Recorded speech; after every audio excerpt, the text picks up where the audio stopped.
салом арз мекунам хидмати шумо бинандагони арҷманд, мухлисон ва алоқамандони футболи тоҷик. гузоришҳои мустақими телевизиони футбол аз баргузории рақобатҳои даври дуюми лигаи олӣ дар мавсими нав дар мавсими 2025 идома меёбанд ва имрӯз дастаҳои ҳулбук бо Исаравшан дар варзишгоҳи марказии шаҳри Душанбе бояд ки байни ҳам рақобат кунанд ва мо шумо ин рақобатро албатта ки ба таври мустақим аз тариқи телевизиони футбол тамошо мекунем. хуб, ҳулбук дастае аз дӯстони азиз ки аз лигаи якум ба лигаи олӣ омадааст, аммо дар даври аввал ин даста пирӯзӣ ба даст оварда тавонист.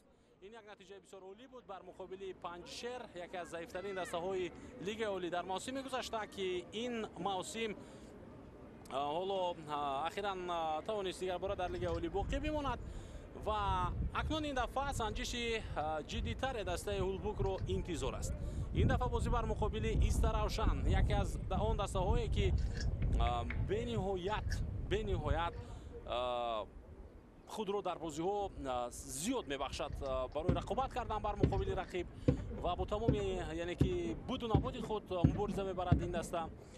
аз як тараф мухлисони дастаи Исаравшан фикр мекунам барои ҳар як мухлиси футболи тоҷик дар умум маълум аст ки чӣ гуна онҳо самимӣ ва содиқона дастаи худро дастгирӣ мекунанд. хулоса акнун барои дастаи ҳулбук ин рақобати ҷиддӣ аст. ин рақобати бисёр яъне санҷиши сахт аллакай ба ҳисоб меравад дар даври дуюми лигаи олӣ ва сатҳи бозии ин даста маълум хоҳад шуд. оҳиста оҳиста шояд баъд аз ин бозӣ вақте ки бар муқобили сектори марказӣ барзи шаҳрдаш яке аз дастоҳои пурқуввати мамлакат бозӣ мекунад, боз санҷиш сахттар мешавад. баъд аз он боисината барчаи хуҷа хулос акнун барои дастаи ҳулбук дигар ягон чизи нофаҳмо вуҷуд надорад. ин даста бояд ки дар лигаи олӣ рақобатпазирии худро бар муқобили дастаҳое ки солҳои сол дар ин мусобиқа иштирок карданд нишон бидиҳад ва исбот кунад ки арзанда аст. ин даста бо он роҳхате ки гирифт аз лигаи якум ва омад ба лигаи олӣ. дастаҳо дар майдон ҳастанд ва қабл аз ин бозӣ чун анъана ҳоло суруди миллӣ садо хоҳад дод ва якҷо мешунавем, баъдан гузоришро идома хоҳем дод.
суруди миллиро ҳам якҷо шунидем ва хуб сурудем ва акнун мегузарем ба оғози бозӣ дастаҳои ҳулбук ва Исаравшан дар даври дуюм дар лигаи олӣ.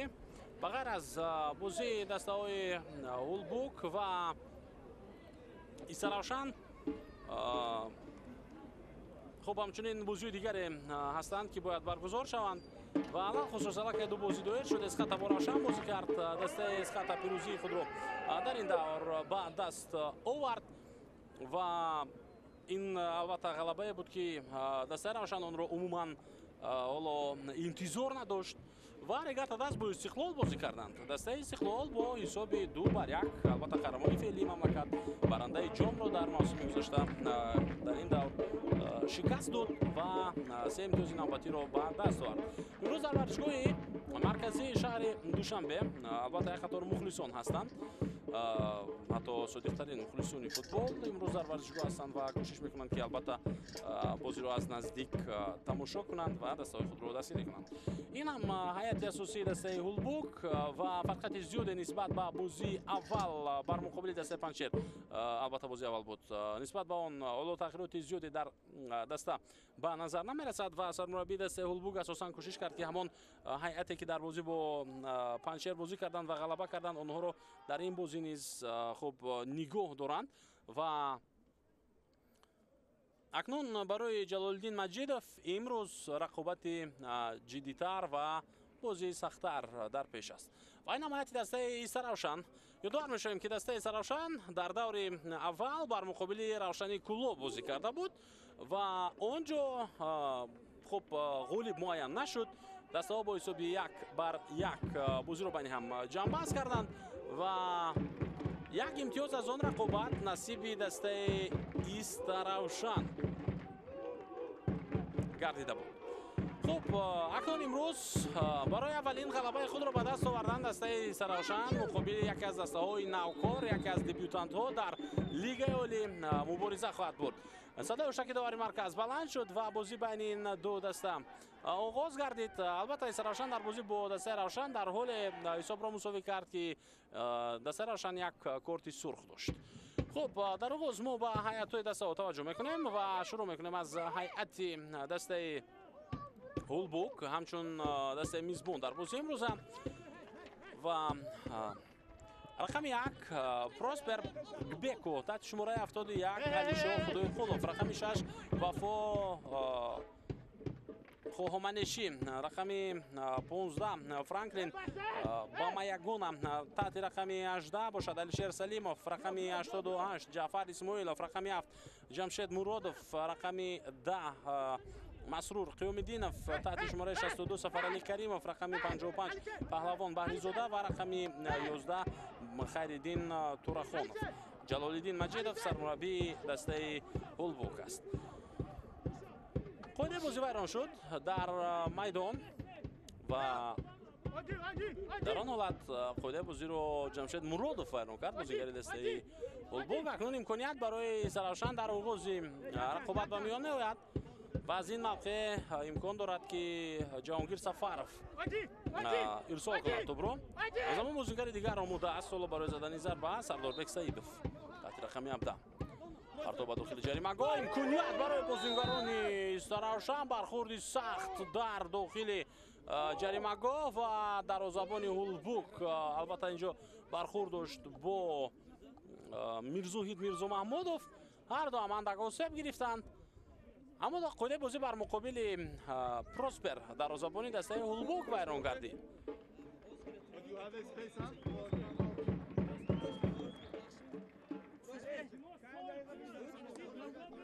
акнун ба ҳайати дастаи Исаравшан низ назар меандозем. рақами 73 Шаҳзод Шамсиддинов, таҳти шумораи 15 Фарҳод Амирӣ, рақами 21 Абдуҷалил Манзаров, рақами 4 Мирзоҳид Мирзомаҳмудов, таҳти шумораи 14 Диловар Бойкузиев, 17 Сардорбек Саидов, рақами 8 Ҳоҷибой Зиёев, 27 Бобур Қосимов, рақами 9 Ҷаҳонгир Сафаров, рақами 7 Султонбек Фозилов ва рақами 19 Суҳроб Бердиев.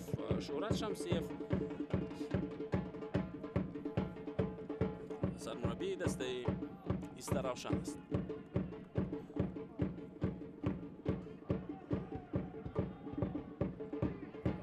дар бозии имрӯза довари марказ ин Амирҷон Хоркашев аст. албатта дар гурӯҳи истоди доварон довари чаҳорум Гулмуроди Саъдулло аст.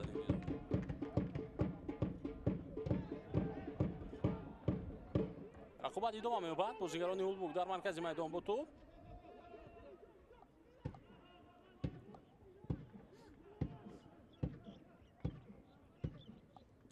аз канори чап ҳамла идома меёбад дар иҷрои дастаи Ҳулбук. партов ба дохили ҷаримагоҳ, мавқеъ барои задани зарба додан нашуд ба бозигарони Ҳулбук, вале ба ҳар ҳол онҳо талоши худро то охир идома медиҳанд то ин ки дар ин ҳамла муваффақ бошанд. акнун аксулҳамлаи дастаи Исаравшанро мебинем. на дар ин ҳолат бозигари шумораи 7 Султонбек Фозилов аз дифоъгар гузашта натавонист و امکانی به دست آوردن توپ برای او از بین رفت.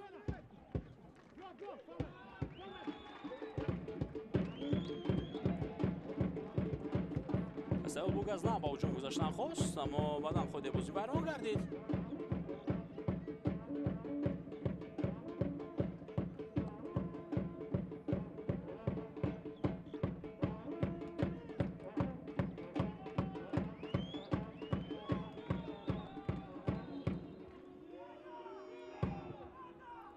پرتو به جریمه گاه امکانیت برای زدن ضربه، اما قاعده بازی ویران شد. قاعده بازی ویران شد در این حالت.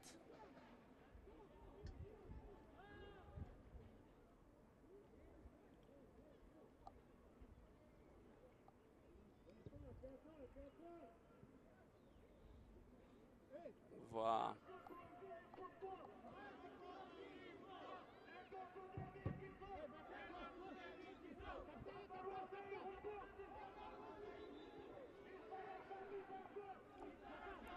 باز یک خود ویران کنی دیگر.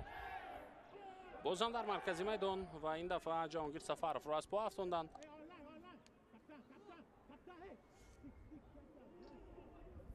خب در هیئت احتیاطی دسته استراشان بهزاد حکیمов، شهریار محمودov، رحمان جان جورایف، پرویز جان دهقانov، فریدون دهقانov و ایلهام براتov قرار دارند. و خب این بازیگران حالا در رفتی بازی امروزه از هیئت احتیاطی میتوانند به میدان بیایند و در هیئت دسته هولبوک در هیئت ذخیروی این دسته شماره بازیگران خیلی زیاد هم هستند. فرزین مرودین، علیشیر خالمرادov، اشکان پژوخان، بهرومن عظیمov، دلیر شامرادov، حیدر ستارov، بختیار چوریف، مقصود اودینایف، ظفر بردیف، زرخالشو اکرامov، یونوس اسمتاللهیف، شاهین جلیلov. این بازیگرانی هستند که حالا در هیئت ذخیروی دسته هولبوک قرار دارند.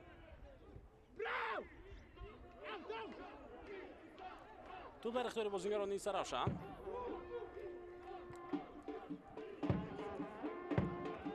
دستی عبدالجلیل منظرف بود و بازیگران هولبوک توپ رو گرفتند. اکنون به هجوم میگذارند آنها. ادامه هجومی دسته هولبوک رو میبینیم از کنار. بازیگر شماره 10 به جریمه‌گاه نزدیک میشود. در این وضعیت پاسی او به مرکز جریمه‌گاه و تیومیدینوف نتوانست از این وضعیت یا پاسی خوب بدهد یا ضربه بزند و حتی اکنون آفساید هم به قید گرفته می شود.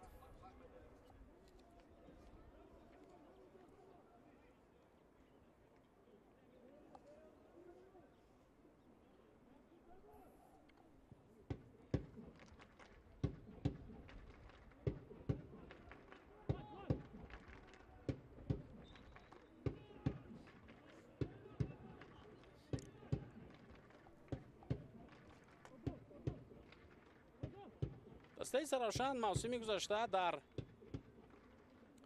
لیگ اولی در جای دهم قرار گرفته بود و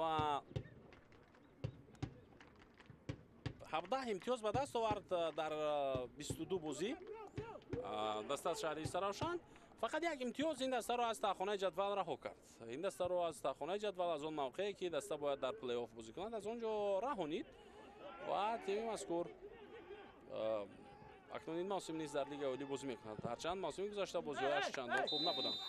از آغاز در این هجوم آفساید احساس میشد و داور حال اکنون اشاره میکند که حالت آفساید بوده است و خب باید که بازیگران دسته هولبوک دوباره توپ را به بازی درونند.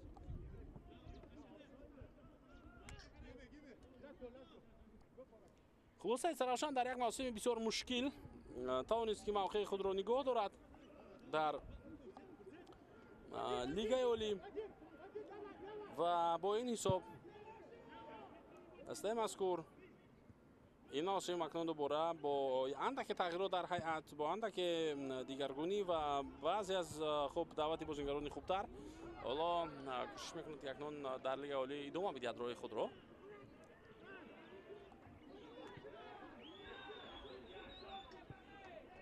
برخوردی سختی در مرکز میدان بود ولی به هر حال تو در اختیار بازیگران هولبوک باقی ماند. خورکش اشاره میکند که همش خوب است. داوری مرکزی Салимов партоби вазат.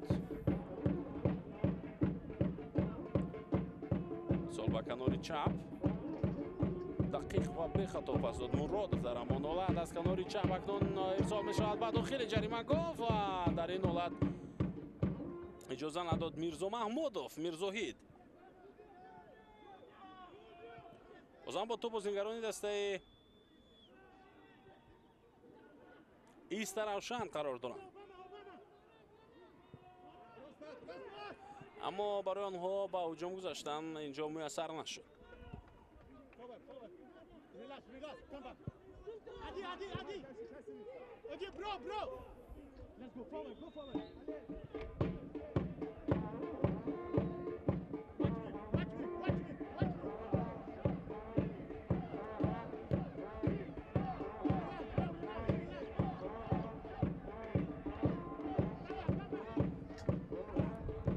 Аут.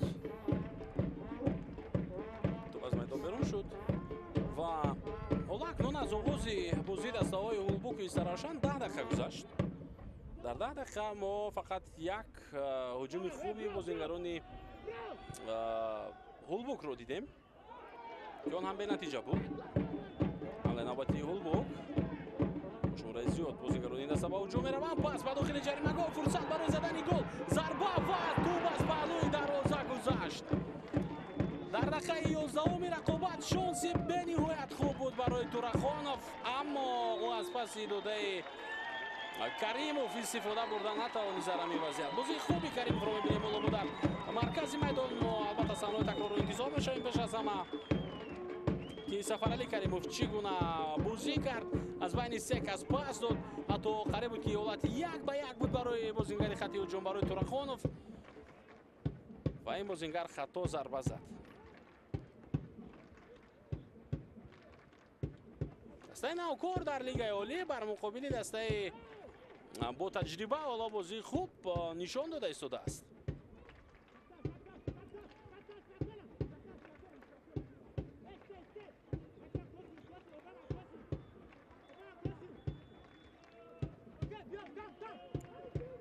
кӯшиши Фозилов барои расидан ба топ. бозингари дастаи Иста Равшан муваффақ нашуд.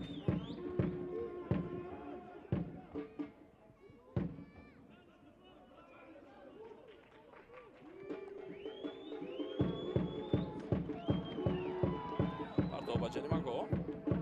дарвозабони Иста Равшан ин дафъа ба пеш омад ва тӯбро ба ихтиёри худ даровард Шамсиддинов.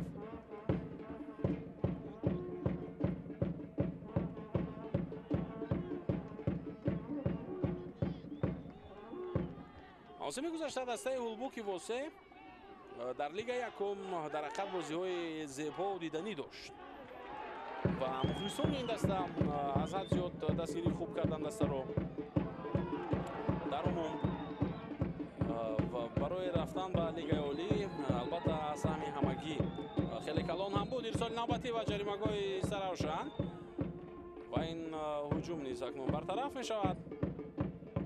аммо то ин дам дар бозии имрӯза ҳоло дастаи Иста Равшан ҳамчун дастаи якум дар майдон ба назар намерасад. фақат онҳо ё дар дифоъ ҳастанд ё бетӯб барои гирифтани тӯб мубориза бурда истоданд. хулоса ҳамчун дастаи дуюм бозиро идома дода истодааст ҳоло дастаи Иста Равшан ва ин метавонад муваққатӣ бошад. ин метавонад марҳилаи омӯхтани бозии рақиб бошад дар аввали бозӣ ва пас он албатта ки бозии кушодаи худро нишон медиҳад Иста Равшан ва барои пирӯзӣ ба даст овардан мубориза барад.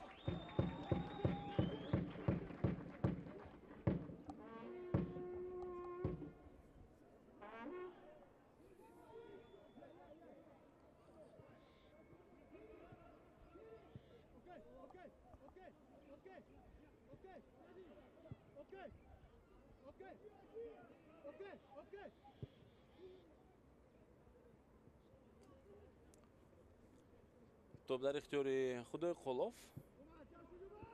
اشتباه بازیگران هولبوک. نه دیگر بار توپ رو آنها به اختیار خود میگیرند و در این حالت بردیف از دسته ایستا روشن نتوانست برای نگاه داشتن توپ در اختیار دستش مبارزه رو ادامه بدهد.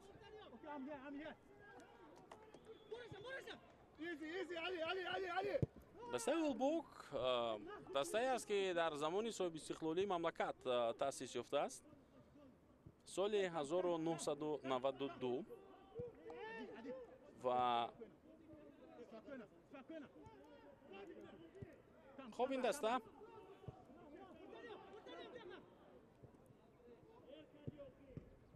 ҳоло акнун мебинем ки имсол дар лигаи олӣ то куҷо метавонад хуб бозӣ кунад. ҳарчанд мавсими гузашта аллакай аз бозиҳое ки тим дошт бармеомад ки дастаи бисёр рақобатпазир буда метавонад дар лигаи олӣ, вале дар бораи ин даста андеша кардан дигар аст, бозиҳои ин дастаро дар лигаи олӣ дидан хуб дигар. ва як муддат албатта номҳои ин даста тағйир ёфта буд. соли 1993 Улбуки Восе буд, баъдан 1997 Ранҷбар шуд, соли 2000 даста пурра аз байн рафта буд, яъне дигар арзи ҳастӣ надошт ин тим. ва пас он соли 2005 дубора эҳё шуд дастаи Улбук ва аз он ҷо ба баъд ин даста ҳоло фаъолият дорад.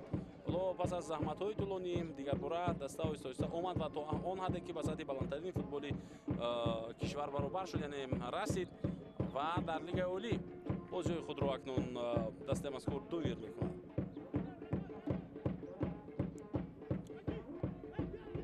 соли 1993 аввалин маротиба дар лигаи олии Тоҷикистон бозӣ карда буд ин даста.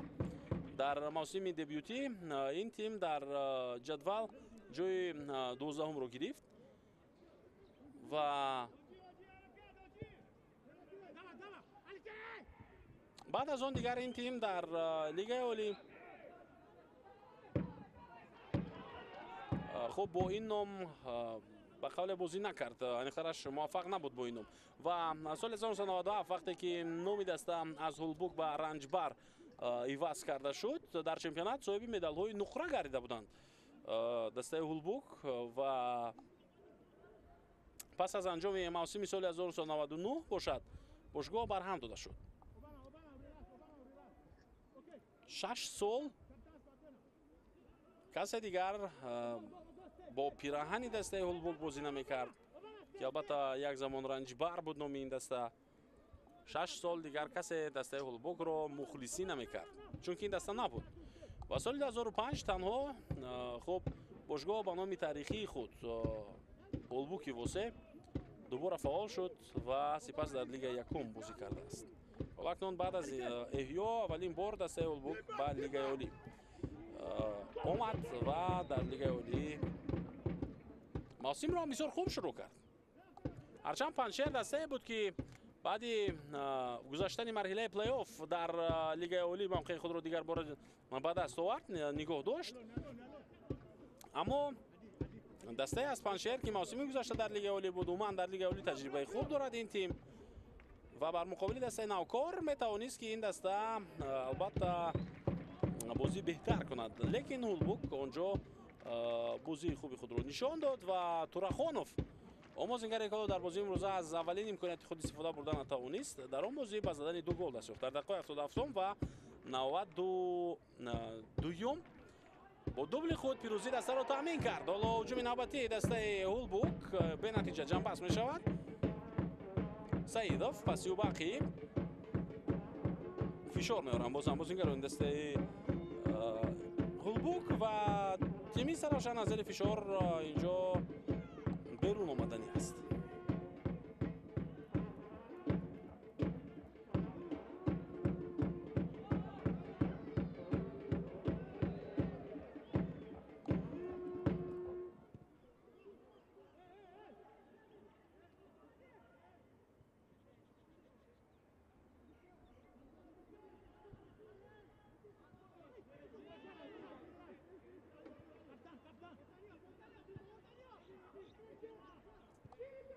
бозингарони Улбук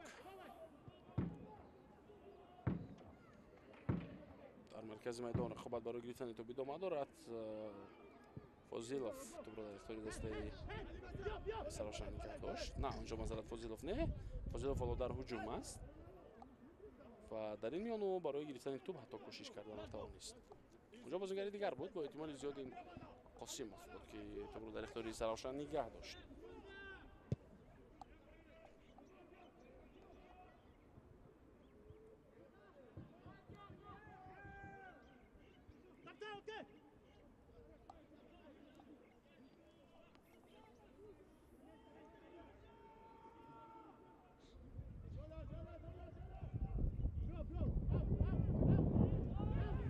بازم با خواهی زیاد با هجوم میرود دسته اولبوک. توجه میکنیم به این حمله امکان هست برای ادامه بخشیدن یا حرکت به مرکز. نه از کنار اول هم ادامه مییابد حمله. از این ناقه میشود ارسال کرد توپ رو. نه اجازه نمیدهد میرزا محمودوف. پوقیچ خوبی و سبب شد که توپ از میدان بیرون گردد.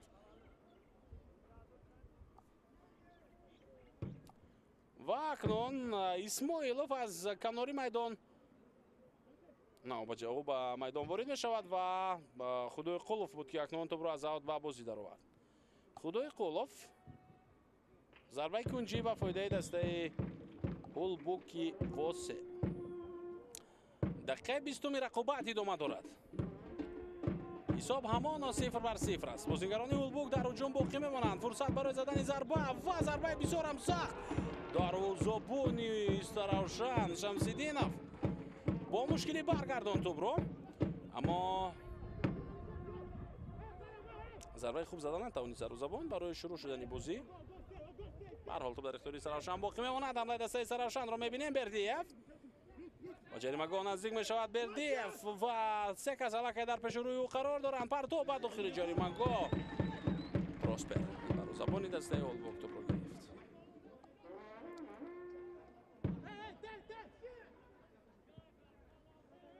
گوبک پروسپر حالا با چند کلمه از زبان شیرین تاجیکی که یاد گرفته است اینجا هم دستهایش را راهنمایی میکند. تیز با پیش روان میکند هم دستهایش را با پیش. حمله نوبتی دسته اولبوک باز هم آغاز شده از مرکز میدان و پس علاقه به کنار بود. امکانیت نوبتی و دروازه‌بانی سراوشان این بار هم فعال شد و دستش را نجات داد. افساید بوده است. شمس‌الدینov باشد اندک آسیب گرفته است در این حالت.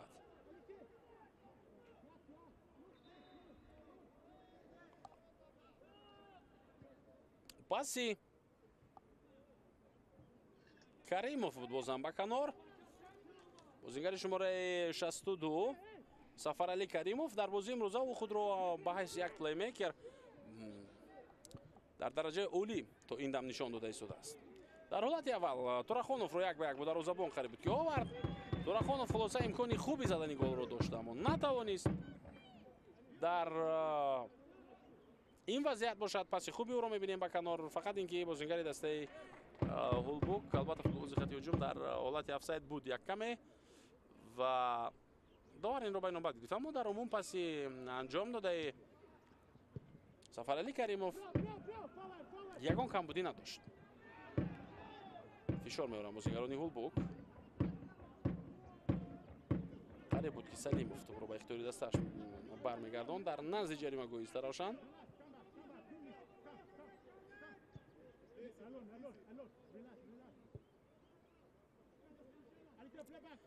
سلیموف پس با دفاع با مایگونا. پروسپر ضربه او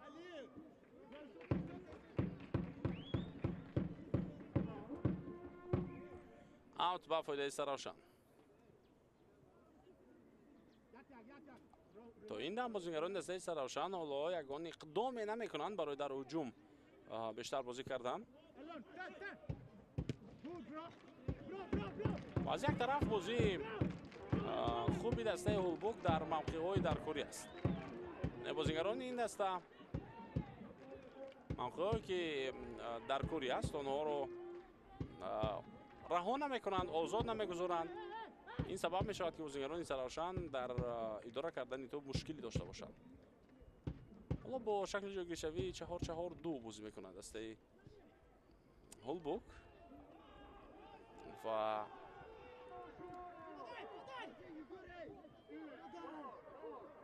در این وضعیت امروز هم به مشکلی توپ رو به اختیار خود برگرداندن بازیگران این دسته. قاطع بازی بران شد.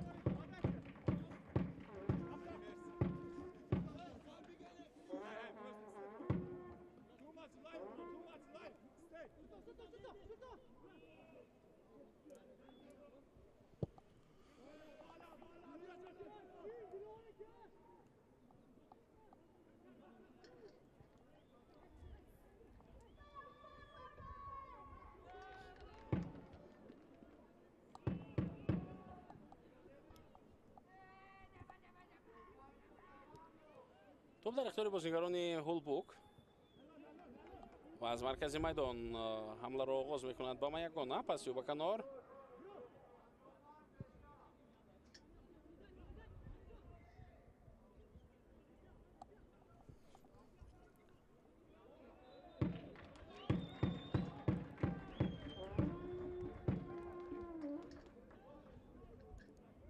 دسته های هولبوک و ایستراوشان در گذشته بین هم بازی کرده بودند، یعنی در تاریخ خود این دو دسته با هم بازی ها کردند.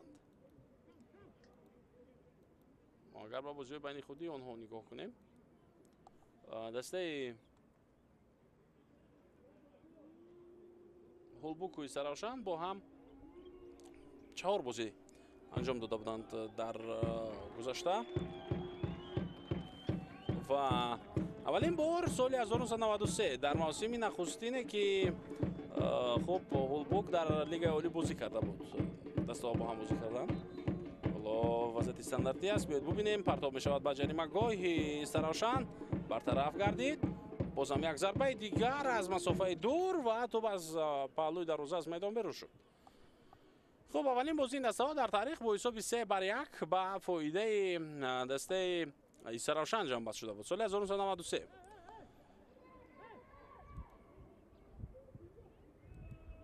این همان موسمی بود که دسته ستاره در چمپیونات مملکت به قهرمانی رسیده بود و ایستراوشان باشد در جای 4م قرار گرفته بود از بین 16 دسته و یکی از تیم‌های خیلی قوی همان موسم محسوب میشد. هولبوک باشد در جای 12م جای گرفته بود. کلوب مرکزی ورزش ارتش با فرقت 3 امتیاز قهرمانی را از دست داد. پختکار در جای 3م بود. خلاصه اون موسم این گونه بود و سال 1993 دسته ها نه تنها یک بار بلکه 2 مرتبه با هم بازی کردند. یک دفعه بازی در خانه ایستراوشان بود که 3-1 ایستراوشان پیروزی به دست آورد و بازی دوم در خانه خود هولبوک بود که آنجا هم 3-1 ایستراوشان غلبه کرد. یعنی دسته نوکار رو، دسته دبیوتانت رو در هر دو بازی با حساب 1-3 ایستراوشان در موسم اولی که این دسته در لیگ عالی بازی میکرد شکست داده بود. پرتاب به جریمه گاه ایستراوشان. با تو بازیگران هولبوک باقی میمانند. سلیموف بازیگر سالی بلندی و بعد داخل جریمه گاه. توپ در اختیار فوتبال بازی میزبان است. اسماعیلوف مجبور میشود که اینجا پاس بدهد به عقب و از طریق مرکز ادامه می‌یابد حمله دسته هولبوک. ضربه نوبتی از مسافه دور در اجرای مرادوف بود. جمشید مرادوف جانب دروازه شمس‌الدینوف درست ضربه زده نتوانست در این حالت. و خب بعد از 1993 دسته ها مراتبه بعدی سال 2019 با هم بازی کردند. بعد از این همه وقت که دسته هولبوک به لیگ یکم رفت، دسته هولبوک از بین رفت، دوباره سال 2005 تأسیس یافت و در لیگ یکم بازی ها رو ادامه داد. بعد از این دیگر باره این دسته ها سال 2019 با هم روبرو شدند، این دفعه در جام مملکت. حالا هجوم نوبتی هولبوک رو میبینیم. ضربه کنجی به فایده دسته هولبوک واسه بازیگران میزبان برتری خود را از روی بازی نشان داده توانسته ایستادند. برای آنها یگانه چیزی که تا این دم نمیرسد این زدن گل است.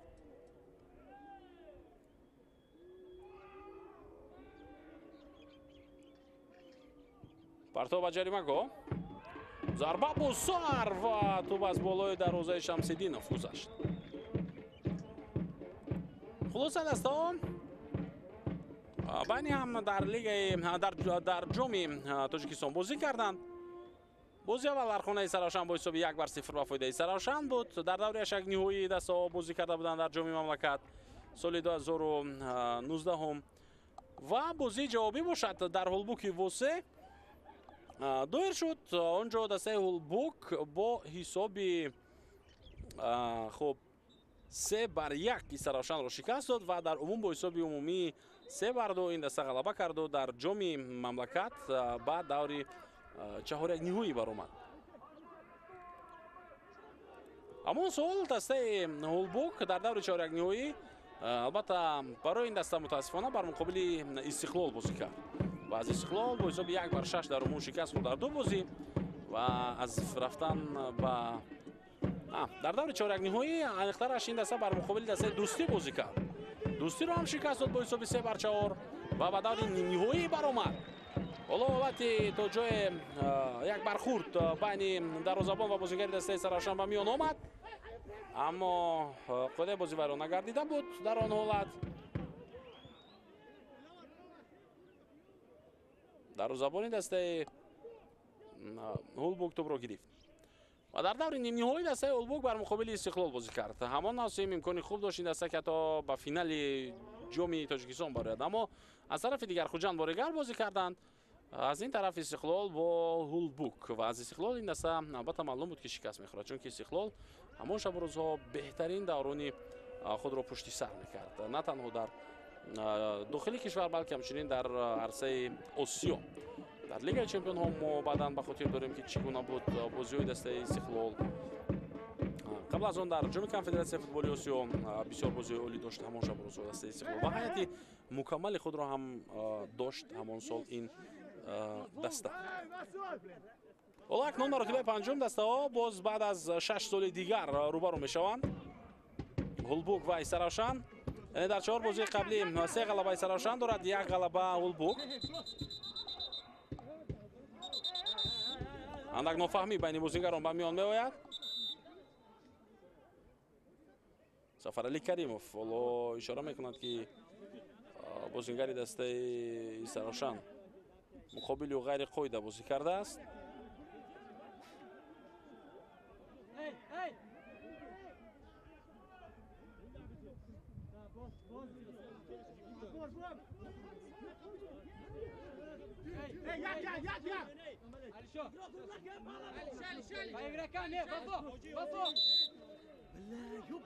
боз як бархурди дигар ва ин дафъа фикр намекунам ки довар дигар боз ҳам бозигаронро ба назди худ даъват кунад, чунки аллакай як дафъа онҳоро фаҳмонд ва гуфт ки бояд чӣ тавр амал кунанд ва чӣ тавр рафтор намоянд. зарба ҷониби дарвозаи Ҳулбук, зарбаи такрорӣ бозигарони Исаравшан. аз зарбаи кунҷӣ қариб буд ки истифода мебурданд. ҳоло зарба иҷро кардаи Мирзо Маҳмудов баргардонда шуд аз ҷониби дифоъгар.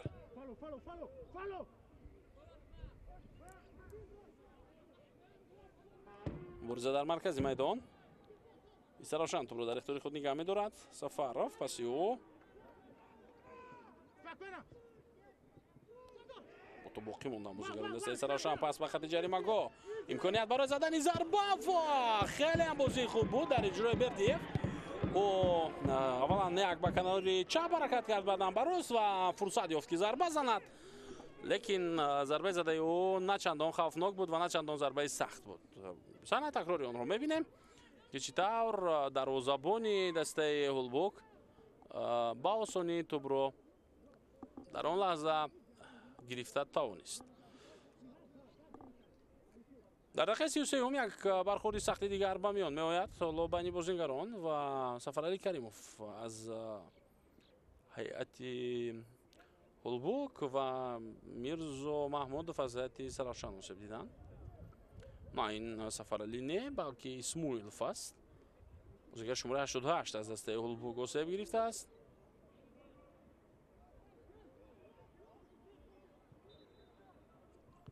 акнун саҳнаи такрори он бархурдро мебинем. хуб, бозӣ давом меёбад. Салимов ирсол кард ба хати ҷаримагоҳи Исаравшан.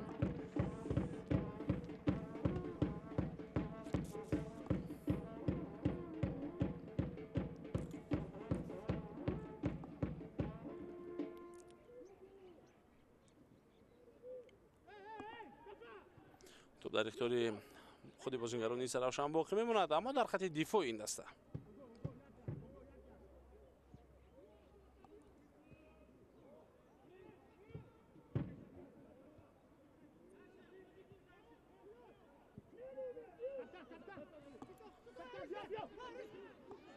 فشار میارند حالا بازیگران Исаравшан.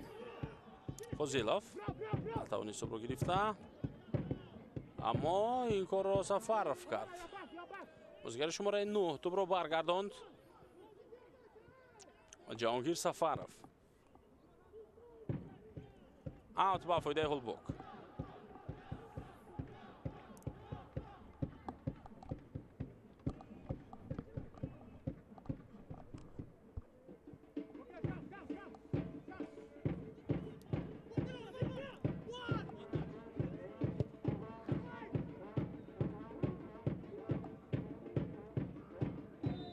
қоидаи бозӣ вайрон мешавад дар қисмати майдони дастаи Ҳулбок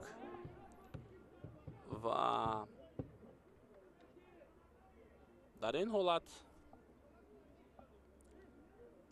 Сӯҳроб Бердиев хато бозӣ кард бар муқобили Ҷамшед Муродов. бозингари дастаи Ҳулбок ба по бархеста наметавонад дар ин лаҳза.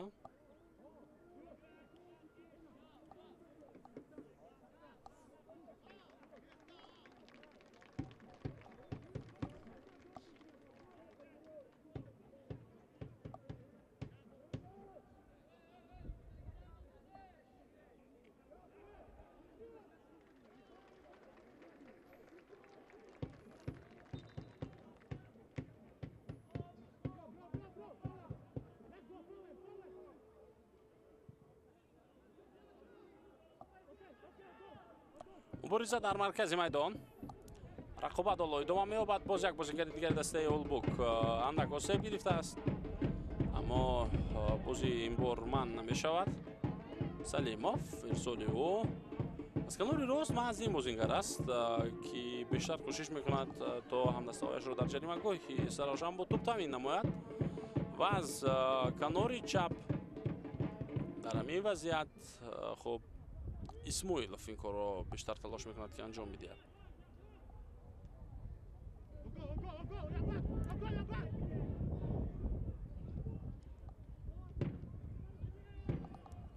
ҷамшед тӯбро аз даст дод ва ҳоло ҳуҷуми дастаи Саравшан оғоз мешавад. Пас ба хати ҷаримагоҳ тӯб аз майдон берун кардем. ҳарчанд Фозилов тӯбро дуруст гирифт, баъдан пас дод ҷониби Сӯҳроб Бердиев. Бердиев ҳам дар нигоҳи аввал, дар назари аввал чунин намуд ки тӯбро қабул кардааст, аммо ӯ баъдан тӯбро дар ихтиёри худ дар майдон нигоҳ дошта натавонист дар он ҳолат.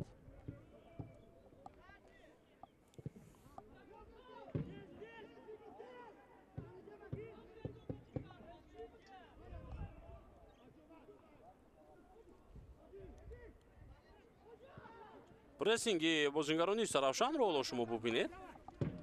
дар бозии имрӯза аввалин бор акнун 6 нафар аз футболбозони Саравшан дар нимаи майдони Ҳулбок пайдо мешаванд вақте ки тӯб дар пои бозингарони Ҳулбок аст ва барои гирифтани он талош мекунанд. аввалин бор буд ки ин саҳнаро мо дидем дар бозии имрӯза.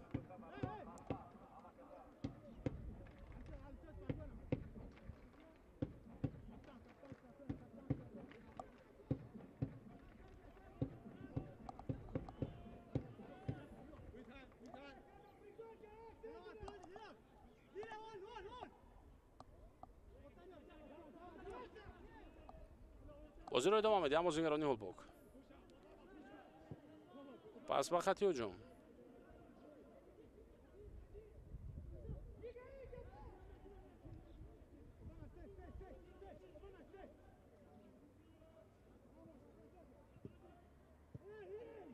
яке аз бозингарони Саравшан аз пой меафтад, аммо дар канор то охир ҳаракатро идома дод. дар ҳамин вазъият Сардорбек Саидов ба нагузошт ки бозингари Ҳулбок аввалин шуда ба тӯб расад. яъне он зарбаи аниқараш аут ба фоидаи дастааш овард дар ин ҳолат. ва акнун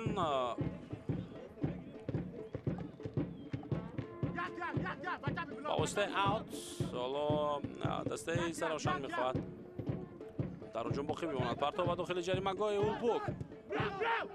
фурсати задани зарба омон фурсати идора кардани тӯб дар ҷаримагоҳи Ҳулбок пайдо нашуд барои бозингарони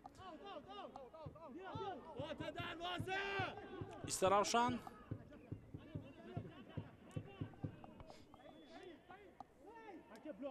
партов аз аут дар иҷрои Худои Қолов.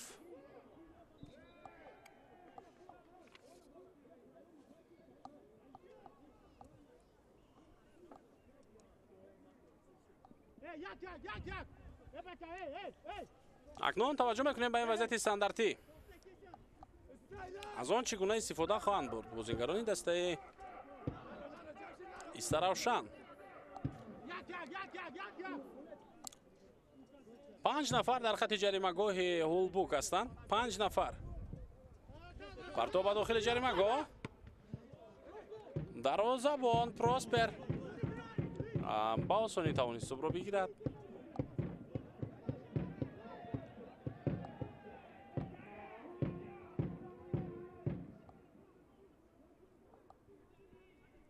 دوباره با تو بازیگران استراوشان و از خط دفاعی خود آنها با هجوم رفتن می‌خواهند.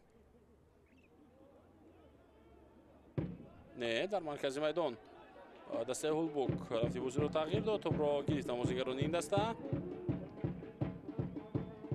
بهریزاده پاسیو با مرکز.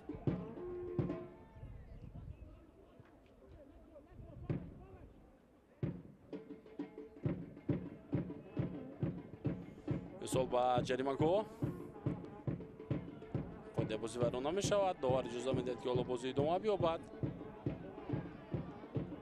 و اشاره می‌کند با سر که آنجا خود بازی ویران نگردیده است. ظفرعلی کریموف داور مرکز حالا مجبور می‌شود که رفتی بازی را منع کند.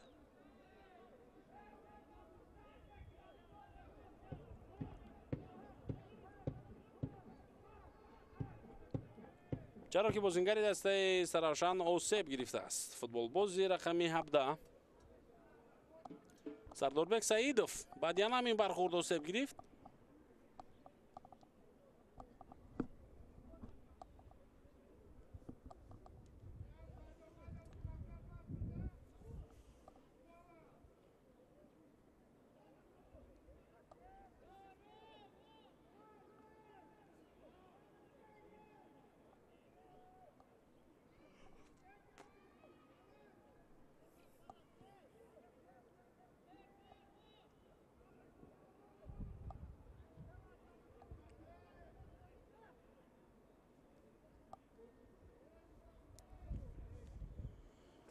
حالا خورکشف داوری مرکز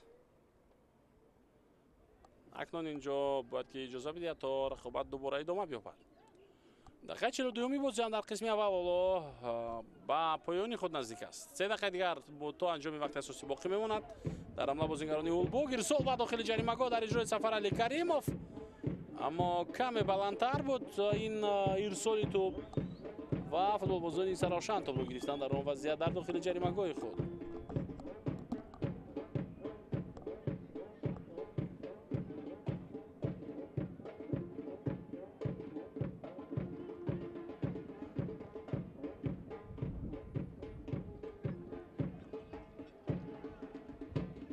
در مرکز بازیگران استراوشان توپ را در اختیار دارند و با هجوم هم میروند آنها از کناری راست. حالا اوت با فایده استراوشان است. بازم این دفعه بازیگران استراوشان حالا با طور جدی‌تر در هجوم خود را نشان دادنی هستند و البته این دسته در پایان قسم اول کوشش میکند که در حمله فعال باشد و حتی برای زدن گل مبارزه برند بازیگرانش. هرچند از آغاز بازیگران دسته هولبوک بازی خوبتر داشتند و فرصت برای زدن گل حتی برای تورخانوف و میان آمده بود.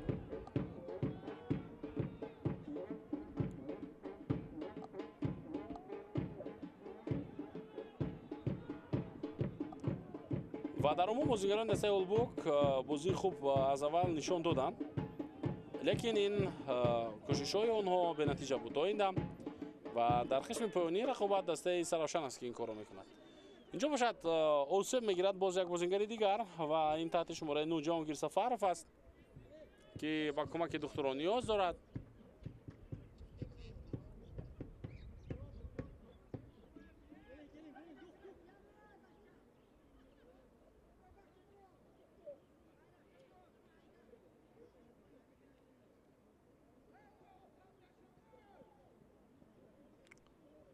سرمربی دسته استراوشان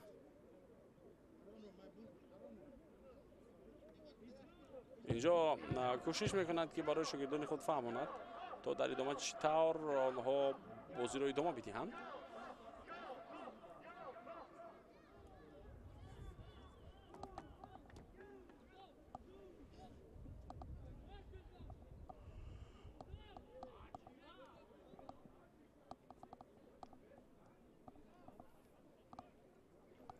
علیار اشورمحمدов نیز اینجا در ورزشگاه حضور دارند همراه با سراول. من فکر کردم طاهر مومینов اما نه، نمیدونم با کدام یک نفر. اینجا علیار اشورمحمدов در میدان است و کارگردانی ما او رو پیدا کرده برای ما نشان داد. برای مخلصان فوتبال میهن آشنا است او و این چهره ها نیست. تبریز اسلامов، شریدین باباєв، دو نفره که حالا از پای مود خیلی زیاد پیگیری میکنند و از طرز نشستن آنها در میدان این چیز معلوم بود و آنها البته که بازیگرانی هستند ارزنده برای تعریف و توصیف.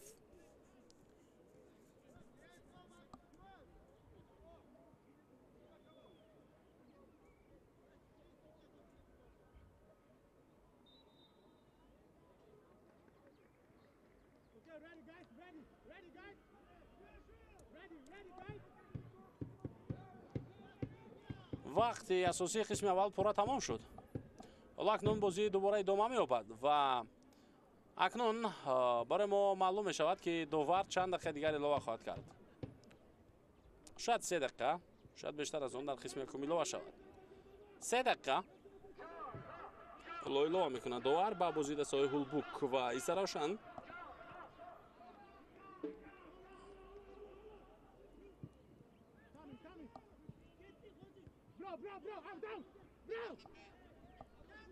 هجومی نوبتی ایسا روشن. سوروبردیف پاسیو با مرکز میدان. کاپیتان دست در کنار آزاد است. امیری توپ رو گرفت بازیگران دسته هولبوک و در آن وضعیت بازیگر شماره 18 از پای افتید. نتوانست حمله رو ادامه بدهد. سلیمov، سفرعلی کریمov، پرتابی و با جریمه‌گاه امکانیت برای زدن ضربه از جانب دروازه ایسا روشن، اما ببینید که چگونه ضربه نادرست اجرا می شود از طرف فوتبال بازی هولبوک. صحنه تکرار رو میبینیم.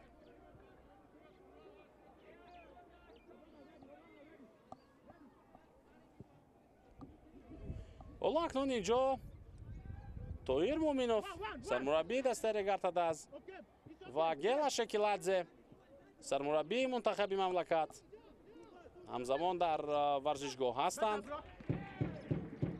و رفتی بازی دسته های هولبوک و ایسا روشن رو تماشا کرده شدند. مخصوصا باید که سرمربی منتخب ما با بازی دسته هولبوک توجه کند، چرا که این دسته نوکار است در لیگ اولی ما.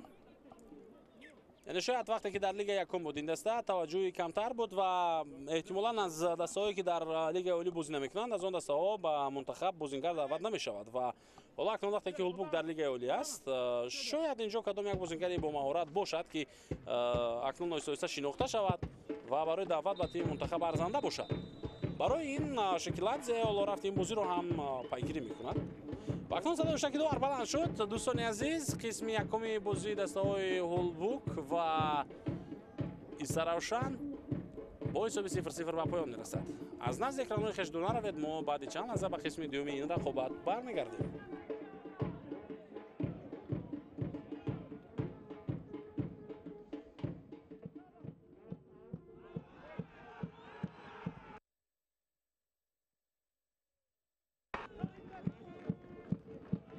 بازیگرانش به رقابت و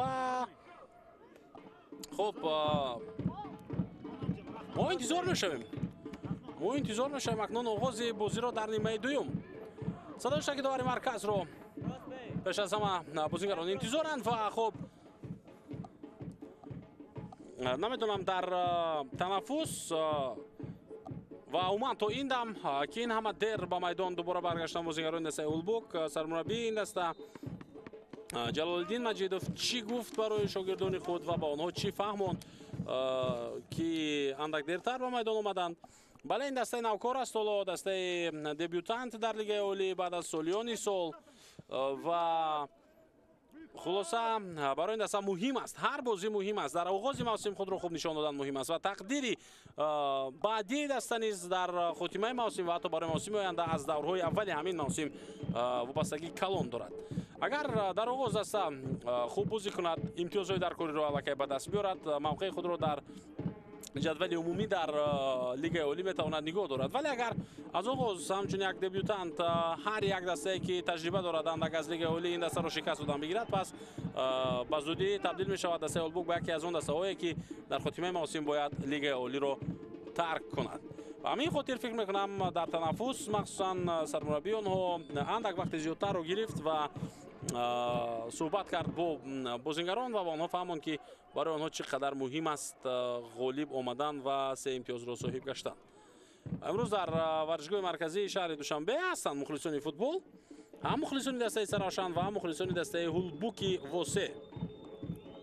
ما با هیئت‌های دسته دیگر بار توجه میکنیم و از هیئت دسته هولبوک بازم آغاز میکنیم.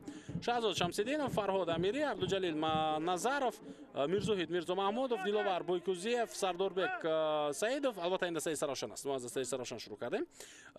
حجیبوی زیاев، بابور قاسمov، جهانگیر سفرov، سلطانبek فاضلov، سهراب بردیев و شهرت شمسیев سرمربی آنها. توپ در جریمه‌گاه دسته سراشان و دروازه‌بان توپ را به دست خود گرفت. خب اکنون با دسته هولبوک نیز نظر میاندازیم. هیئت دسته هولبوک چنین است: گبکو پروسپر، علیشو خدای قولوف، وفا خوخومانشی رقم 6 است البته این بازیگر، فرانکلین بومیاگون، علیشر سلیمov، جعفر اسماعیلov، جمشید مرادov، مسرور قیام‌الدینov، سفرعلی کریمov، پهلوان بهریزاده و خیرالدین تورخانov. حمله نوبتی رو می‌بینیم در اجرای دسته هولبوک. ارسال به داخل جریمه‌گاه، نه توپ از میدان بیرون شد و جلال‌الدین مجیدov سرمربی دسته هولبوک است. حالا یگان تغییرات در دسته‌های هولبوک و ایستراشان در آغاز نیمه دوم به نظر نمی‌رسد. دسته‌ها بازی را ادامه دادند در همان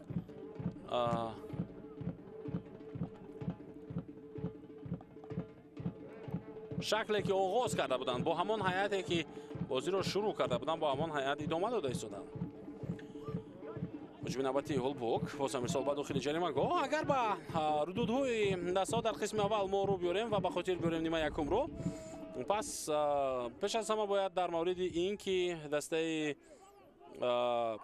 هولبوک بازی خوبتر داشت از آغاز نیمه اول و بازیگران این دسته قریب بود که حتی پیش صف می‌گردیدند. امکانیت برای تورخانov بود، بعدی پسی انجام داده سفرعلی کریمov، اما او فرصت خوبی به میان اومده رو استفاده برده نتوانست و بعداً چندین حمله های خوفناکی دیگری بازیگران دسته هولبوک بود و در این میان در قسمت آخری نیمه اول بازیگران دسته سراشان نیز چند دفعه کوشش کردند. ضربه کنجی داشتند آنها، ضربه جریمه‌وی، ارسال به داخل جریمه‌گاه و خلاصه همه آنها به نتیجه بود. و نیمه اول از روی اداره کردن توپ، از روی بیشتر هجوم کردن، البته با برتری هولبوک، ولی از روی حساب مساوی 0-0 یعنی به نتیجه جمع بست شد. در هجوم باقی میماند دسته هولبوک. پاسی سفرعلی کریمov به کنار، ضربه از مسافه دور و باز هم یک ضربه دیگر، اما توپ در دست دروازه‌بان است. شمس‌الدینov، دروازه‌بان دسته ایستراشان توپ را برگرداند.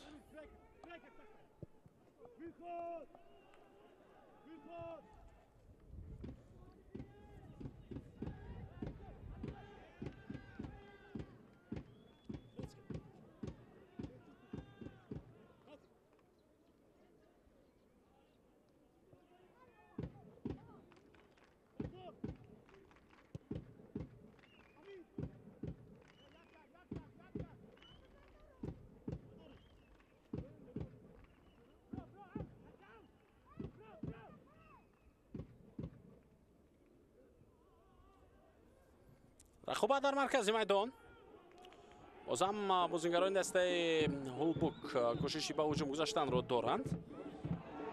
зарба ҷониби Дарвозаи Саравшан ва тақрибан аз маркази майдон буд ин зарба дар иҷрои Исмоилов.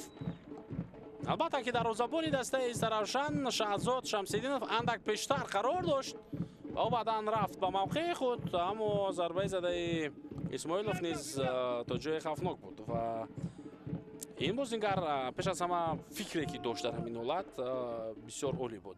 ӯ дид дарвозаи холиро ва зарба зад аз он ҷо. Аут.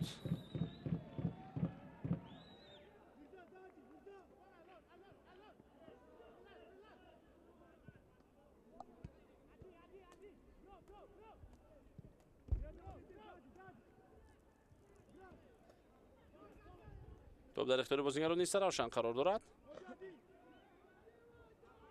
با ҳуҷум мегузорад бозингарони ин тим. ҳоло аз канори чапи хатти ҳуҷум партов ба дохили ҷаримагоҳ. Ки бояд инҷо кӯшиш кунад барои задани зарба? ҳамлагари марказӣ Суҳроб Бердиев, Султонбек Фозилов ҳамзамон ва Ҷаҳонгир Сафаров, аммо онҳо дар мавқеи дуртар қарор доштанд ва ба тӯб расиданашон имконпазир набуд.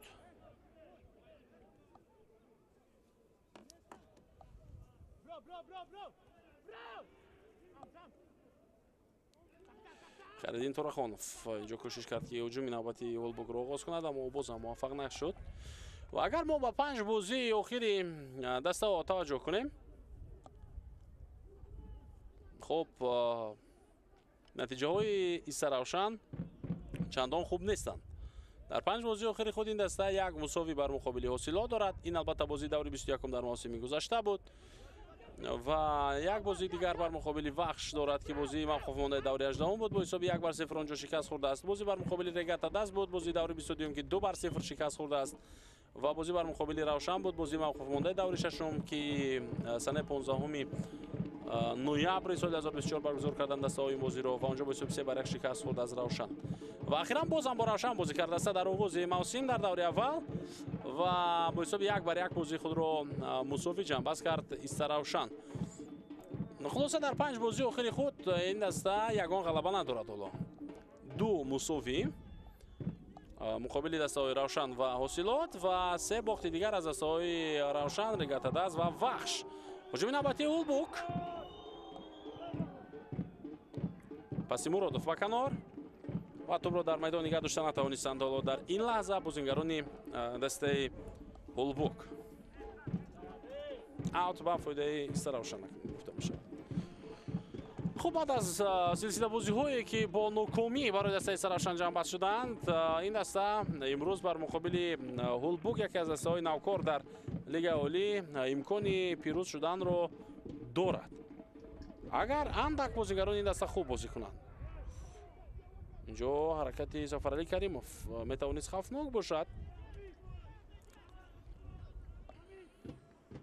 аммо ӯ андак аз бозингари рақиб дуртар бозӣ кард ва ба ин хотир хуб қоидаи бозӣ вайрон нашуд.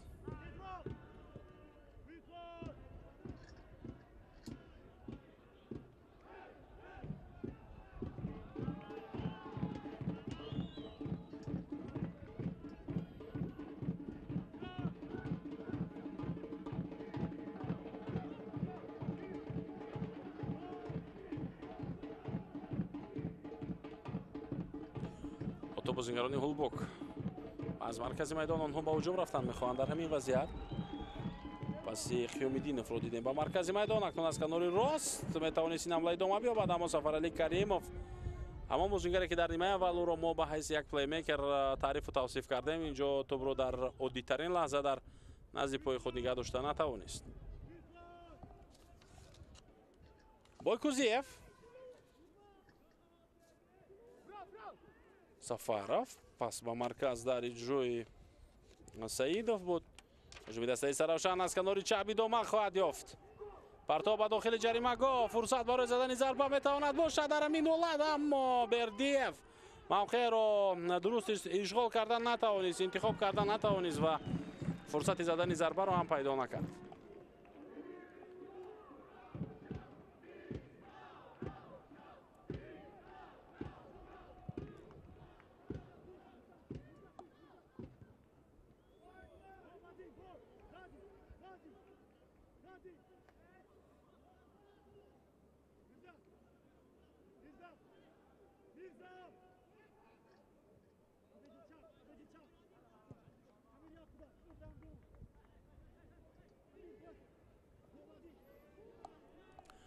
аз оғози қисми дуюм танҳо 10 дақиқа пушти сар шуд, аммо дар ин 10 дақиқа дастаи Саравшан худро тамоман дигар хел нишон дод дар қиёс бо қисми аввал. ҳуҷуми навбатии Саравшанро мебинем. боз як партоби дигар ба ҷаримагоҳ дар аввалин расиши худ инҷо зарба зад футболбози Саравшан ва офсайд ҳам будааст. тасмими бозингари дастаи Саравшан фикр мекунам дуруст аст. аз ҳайати эҳтиётӣ ин даста акнун ки ба майдон мебарояд? Илҳом Баротов. мухлисони дастаи Саравшан ҳоло номи ӯро гирифта истоданд ва ӯ ба ҷои Диловар Бойкузиев ба майдон омад. Илҳомҷон Баротов нисбат ба мавсими гузашта ҳоло имсол дар ҳолати хуби варзишӣ ба назар мерасад. мавсими қаблӣ ӯ албатта як муддат аввалан аз футбол дур буд ва баъдан вақте ки баргашт дар ҳолати хуби варзишӣ қарор надошт ин бозингар. ҳоло имсол худро ба қавле аз ҷиҳати варзишӣ ба тартиб даровардааст ва вақте ки ин бозингар дар ҳолати хуби варзишӣ қарор дошта бошад ҳатман ӯ бозӣ хуб мекунад ва маҳорати голзанӣ ҳам дорад ин бозингар. ҳуҷуми дастаи Саравшан. Фозилов ҳаракати ӯ ба марказ зарба мезанад аз замин мавқеъ Фозилов, аммо баргардонданд ин зарбаро бозингарони Ҳулбук.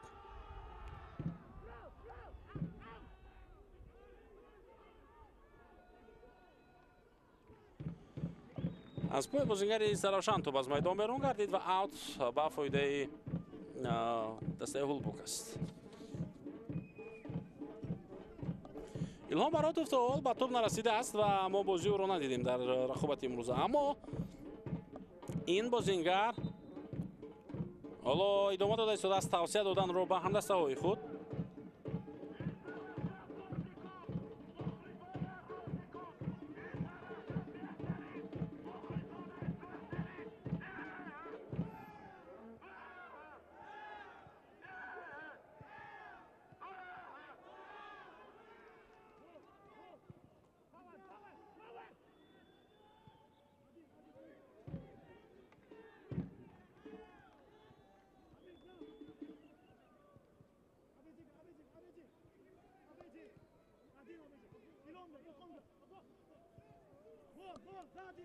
идома меёбад акнун ҳуҷуми навбатии дастаи Саравшан. На, чандон тӯлонӣ нашуд ин ҳуҷум. паси Илҳомҷон Баротов хато буд ва ҳоло дар ҳуҷум бозингарони дастаи Ҳулбук қарор доранд.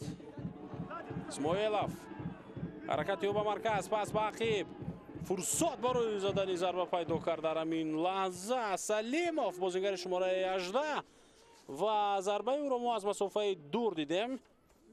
Алишер Салимов ва аммо то бозам аз дарвозаи Саравшан дур рафт. ҳоло мухлисони футболро бубинед ки дар нишастгоҳҳои варзишгоҳи марказии шаҳри Душанбе ҳастанд ва бозии дастаҳои Ҳулбуки Саравшанро тамошо доранд. аммо онҳо низ мисли мо шумо интизори онанд ки кай ин ду даста ба задани гол даст меёбанд то ин ки ҷаззобияти бозӣ бештар шавад.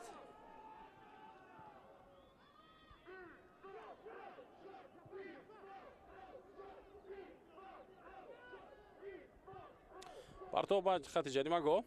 имконият барои Илҳом Баротов. зарбаи аввали ӯ бо пои чап, аммо бартараф шуд ин зарба низ. аксулҳуҷуми навбатии дастаи Ҳулбук. пас ба канори рост ва ҳуҷум хеле хавфнок ҳам аст дар иҷрои бозингарони Ҳулбук. идомаи ин ҳамларо мебинем ки чӣ гуна хоҳад буд. аз як нафар халос шуда тавонист дар ин лаҳза Баҳризода. паси ӯ Ҷамшед Муродов дигар бора тӯбро ба ӯ баргардонд. ирсол ба дохили ҷаримагоҳи Саравшан ва тӯб аз майдон берун мегардад.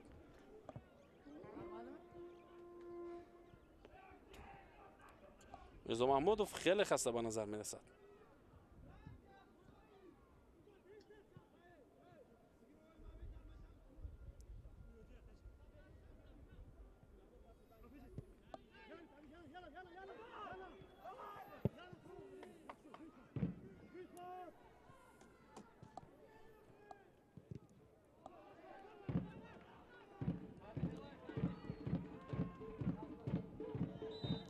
қоидаи бозиро вайрон кард футболбози Ҳулбук муқобили дарвозабони Саравшан ва Шоҳин Шамсиддиновро ҳасбо ҳафтон дар ҳамин ҳолат Хайриддин Турахонов.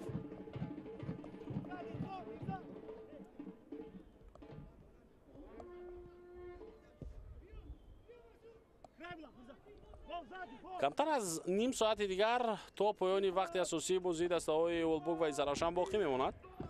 ҳисоб кушода нашудааст ҳанӯз дар ин бозӣ ва дастаи Олбук албатта наздиктар ҳам буд барои кушодани ҳисоб дар ин рақобат. ҳоло иштибоҳ дар марказ аз тарафи Қиёмиддинов.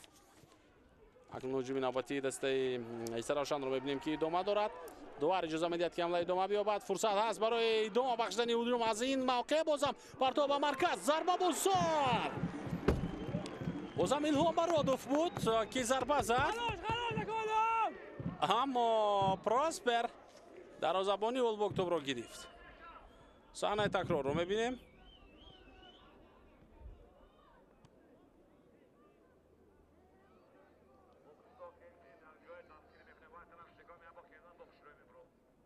бозингари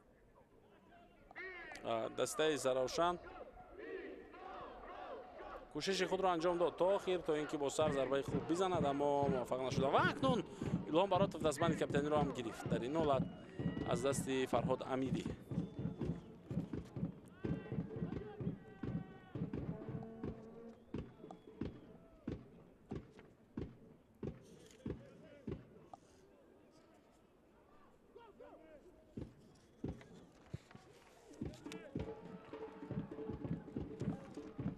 рақобат дар маркази майдон.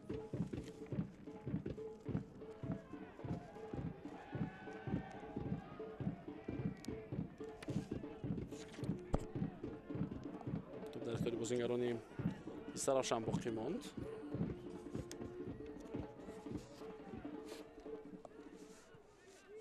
Илҳом Бародов партобиё ба дохили ҷаримагоҳ.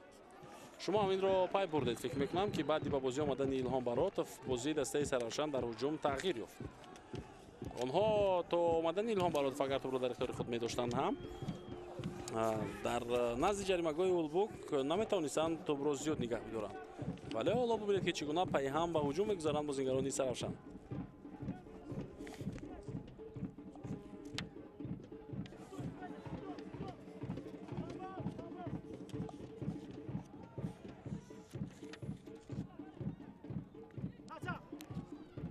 дастаи Олбук дар ҳамла аст. тӯб аз майдон зада берун карда шуд аз ҷониби Маназаров. бозигузории бозингарони Олбук. Қиёмиддинов пасиё ба Муродов. Ҷамшед тӯб дар ихтиёри дастаи Олбук боқӣ мемонад. ҳарчанд мушкил аст ҳоло идома бахшидани ҳамла, вале ҳуҷуми худро идома медиҳанд бозингарони ин даста. партов ба дохили ҷаримагоҳ. Сафарали Каримов ва ҳамчунин Турахонов на чандон зиёд кӯшиши ба тӯб расиданро доштанд дар ин ҳолат баъди ирсоле ки аз канор аз тарафи Салимов буд.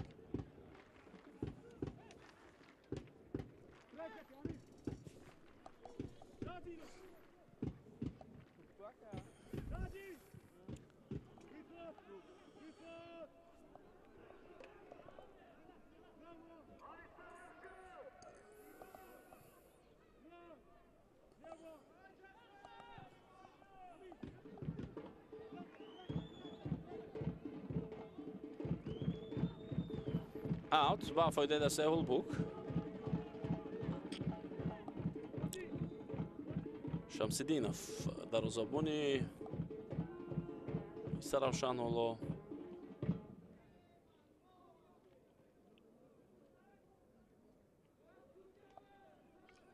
мавқеъҳои ҳамдастаҳояшро муайян мекунад дар дифоъ.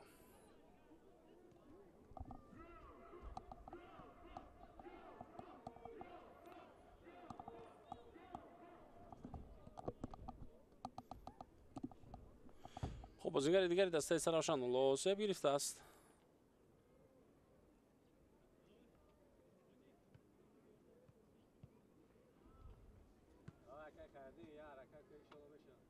و اینجا با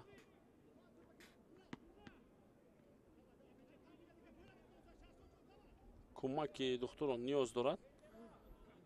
ҳоло ин бозингар Сафаров, бозигари шумораи 9, бозигаре ки дар хати ҳамла бояд бидурахшад, бозӣ кунад ва албатта ки барои задани гол бозӣ кунад ин футболбоз. Лосеп гирифту ва бозигарони Ҳолбуг аз аут ҳуҷуми худро идома хоҳанд дод. Партоб аз аут.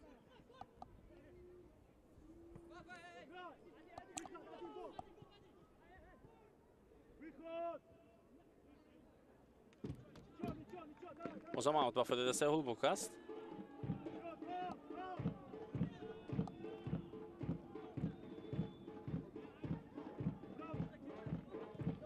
партоб аз ҷаримагоҳ.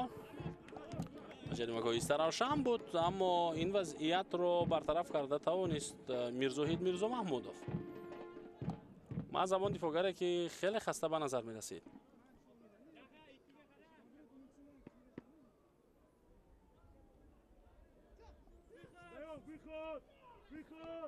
ҳуҷуми навбати Ҳолбуг.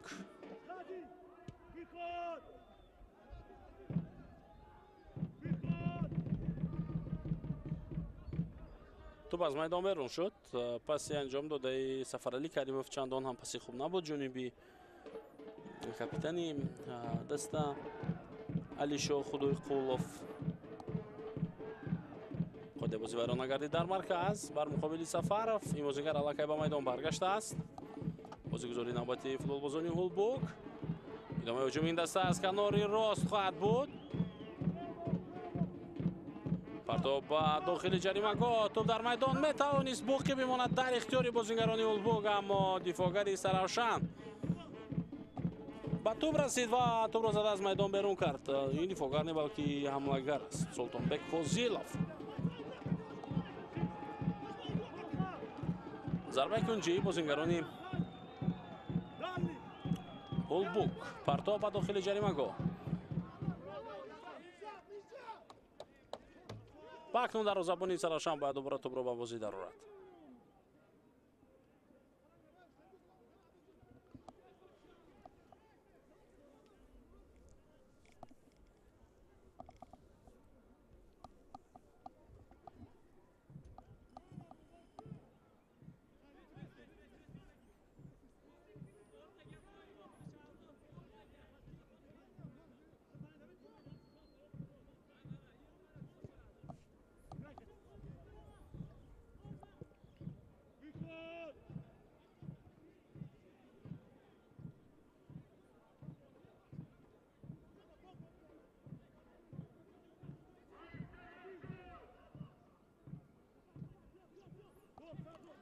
бозигарони дастаи Саравшан баъд аз муддатҳои хомӯшӣ акнун футболбозони ин даста дубора тупро дар ихтиёр доранд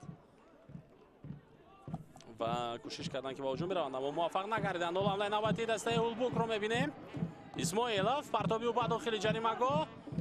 зарба ҷониби дарозаи Саравшан, аммо ин зарбаи аз ҳад зиёд сахт буд ва туп аз майдон берун гардид. ҳамзамон Зиёев осеб гирифтааст дар ин лаҳза.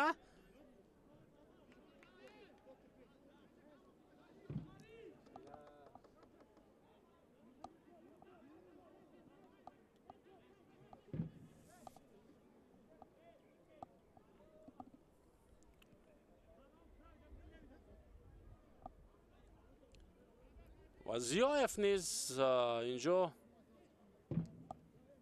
با کمک دکتری دستای سراوشان نیاز دارد. خورکاشف دوباره مرکز اشاره میکند که زیایف ترک میدان کند و حتما دکتری دستای سراوشان رو ببیند و بعدا اگر آماده باشد برای ادامه دادن رقابت میتواند با بازی برگردد.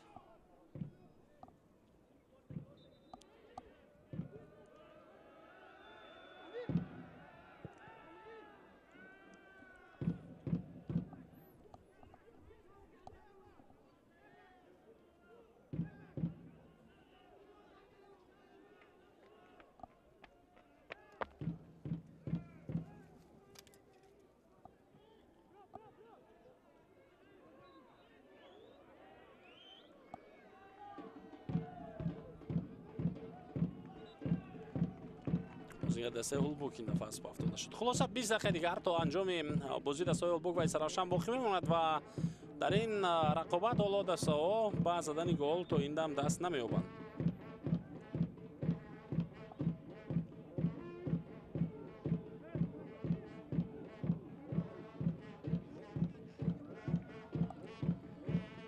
تورخانوف آنجا اندکی آسیب گرفته بود و وضعیت استانداردی ضربه جریمه‌ای با فایده بازیگران هولبوک گل گذاشته می شود. در بازی اولی دسته هولبوک که آنها بر مقابل پنجشیر بازی کرده بودند، خب گل اولین این دسته را در لیگ اولی تورخانوف زده بود و نخستین گل رو در دقیقه 77 بازیگران دسته هولبوک زدند به دروازه پنجشیر. پرتاب جریمه‌گاه سرافشان پایده بازی ویران می‌گردد اینجا بر مقابل میرزاهید میرزا محمودوف. سفرعلی کریموف پایده بازی رو ویران کرد.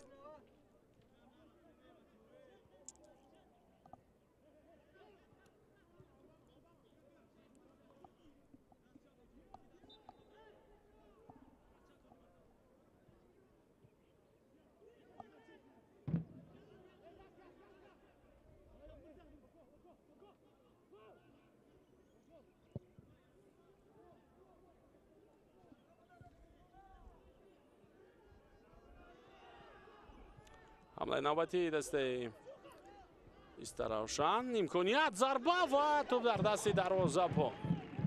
بله، توپ در دست دروازه‌بان دسته هولبوک است.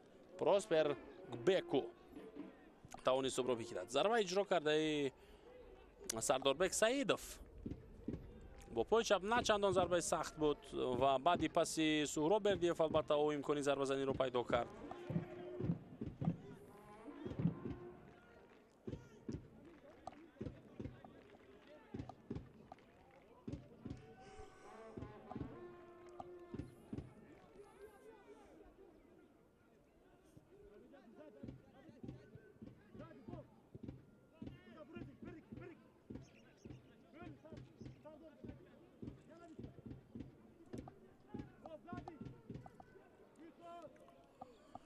تو بازم بازیگران دسته سراشان بازم مبارزه در مرکز میدان ادامه می‌یابد و اینجا اوت با فایده دسته هولبوک گفته می شود. نه، قاعده بازی ویران شده است بر مقابل بازیگر هولبوک.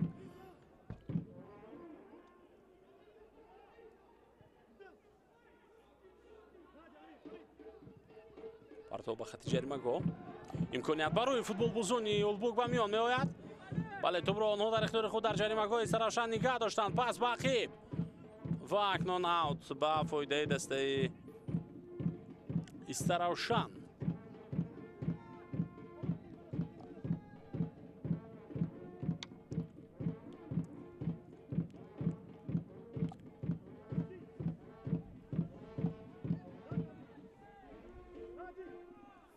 آخرین بازی که دسته های هولبوک و استراشان بین هم کرده بودند سال 2019 بود. بیاید این هجومی دسته سراشان رو ببینیم. ضربه از مسافه دور جانبی دروازه و توپ در دست پروسپر. خب آخرین بار گفتیم دسته ها بین هم در جام مملکت در دوری هشتگ نهایی بازی کرده بودند و اونجا بازی اول در سراشان 1-0 با فایده سراشان جواب شده بود و بازی جوابی دسته ها در خانه هولبوک بود با حساب 3-1 هولبوک ظفر یافته بود. پرتاب داخل جریمه‌گاه، امکانیت برای زدن ضربه از همین موقع اما کمک‌داور نقشه خود را بالا کرد. کمک‌داور اشاره کرد به داوری مرکز که افساید است و با حساب عمومی 3-2 سال 2019 دسته هولبوک از تیم سراشان گذشت و بعد دور 4 نهایی جام مملکت رفت. در دور 4 نهایی بر مقابل دسته دوستی بازی کرد و دسته دوستی رو البته بعداً شکست داد.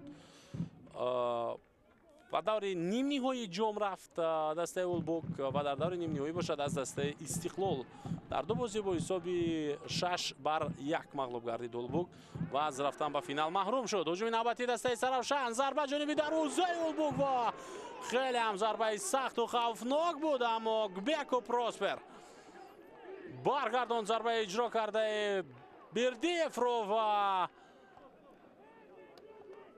حساب را 0-0 نگه داشت. و کنج بالای دروازه بود این ضربه.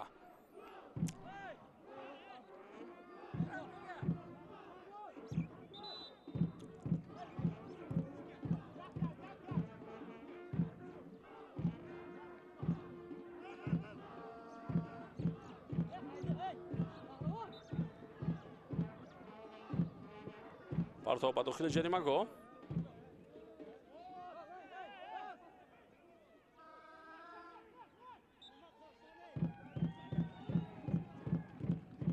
اوت و فایده هولبوک.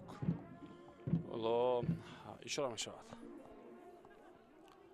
از هیئت احتیاطی دسته سرافشان حالا بازیگران دیگری هم هستند به غیر از ایلهام براتوف که سرمربی اگر تصمیم بگیرد خلاصه میتواند به میدان بیارد، اما حالا تنها یگانه نفری که از هیئت ذخیره به میدان آمد این ایلهام براتوف است. فریدون دیخانوف، پرویز جان دیخانوف، رحمان جورایف، شهریار محمودوف، بهزاد حکیموف این بازیگران دیگری هستند که در هیئت احتیاطی دسته سرافشان هستند، قرار دارند و انتظاری خب امکانیتی سرمربی هستند که کی با آنها امکانیت میدهد که آنها را به میدان میآورد.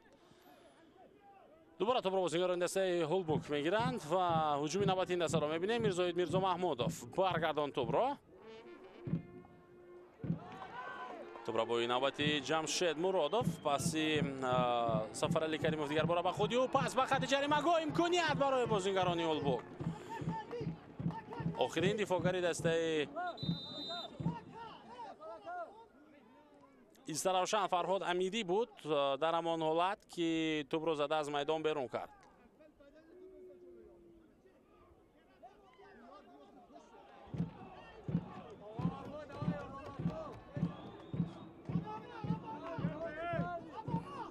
امکانیت برای تورخانوف بود برای خریدین.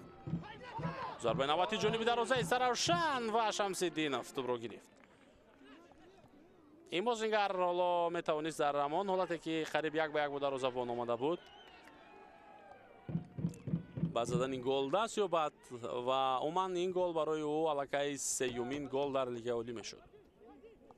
ولی پیش از او فرهاد امیدی توپ را از میدان بیرون کرد. در این حال تورخانوف بهترین نشانزن است در لیگ اولی. نوردین امراقلوف از هیئت وخش، بردیف از سرافشان، ارگاشف از رگارت دست، بوبویف از وخش، اسماعیلوف و منوچهر جلیلوف، خب همچنین سلطانوف، این همه بازیگرانی هستند که از دسته‌های وخش، رگارت دست و سرافشان و همچنین اوسیلوت و استقلال یک گلی دارند در حساب خود. تنها تورخانوف است که پس از دور اول همگی 2 گل داشت. تغییرات می شود حالا در هیئت دسته هولبوک. و اکنون سرمربی اینجا خودی بازی ویران شد. سرمربی دسته هولبوک جلالالدین مجیدوف از هیئت احتیاطی دسته بازیگر به میدان میآورد. خودی بازی ویران گردید در قسمت میدان هولبوک. امکانیت برای دسته استراشان و بردیف از پا افتانده شد. سلیموف بر مقابل او خطا بازی کرد.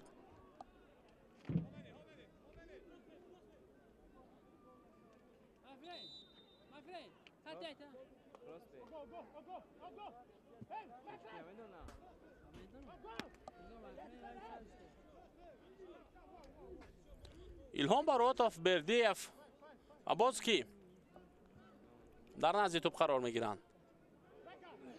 با احتمال زیاد خود ایلهام براتوف ضربه خواهد زد.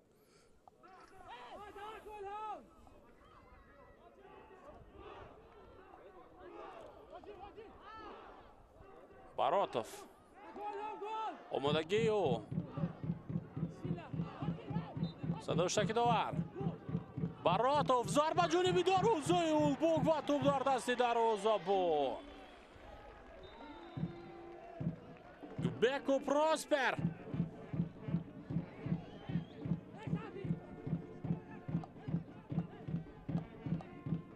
در موقع در کوری قرار گرفت و او توانست توپ را به اختیار دستش برگرداند.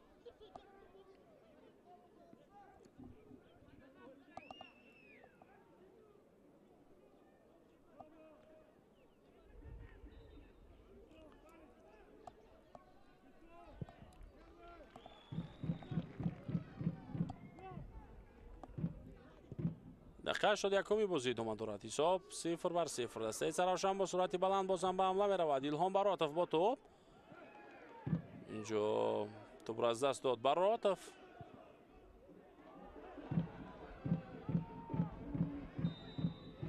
افساید بوده است. خب میبینیم که بازیگر شماره 55 از میدان گرفته شده است.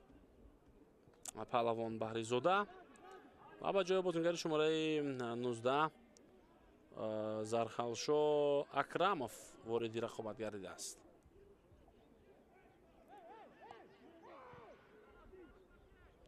اینجا افساید بود. سفرعلی کریموف پیشتر از میرزوهید میرزا محمودov قرار داشت.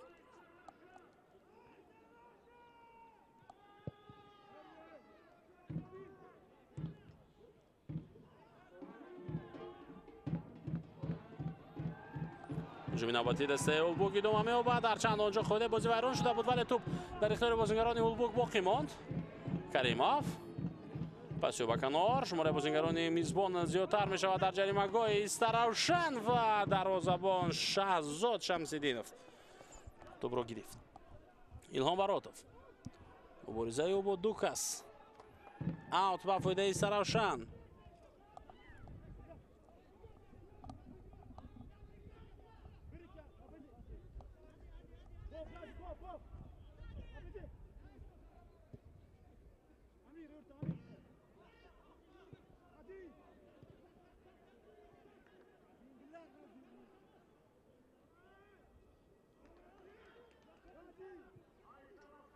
توپ در اختیار بازیگران ایستراوشن و این دسته به هجوم میگذارد. اکنون قریب بود در همین موقع خود بازی ویران میشد.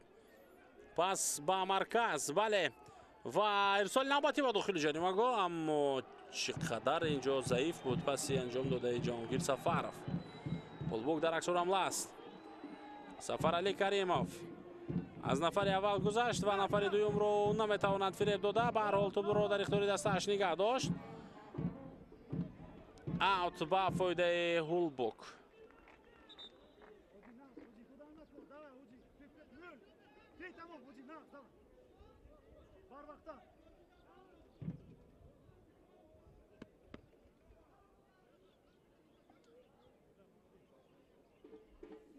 اوسیب گرفته است اندک بازیگر دسته اولبوک.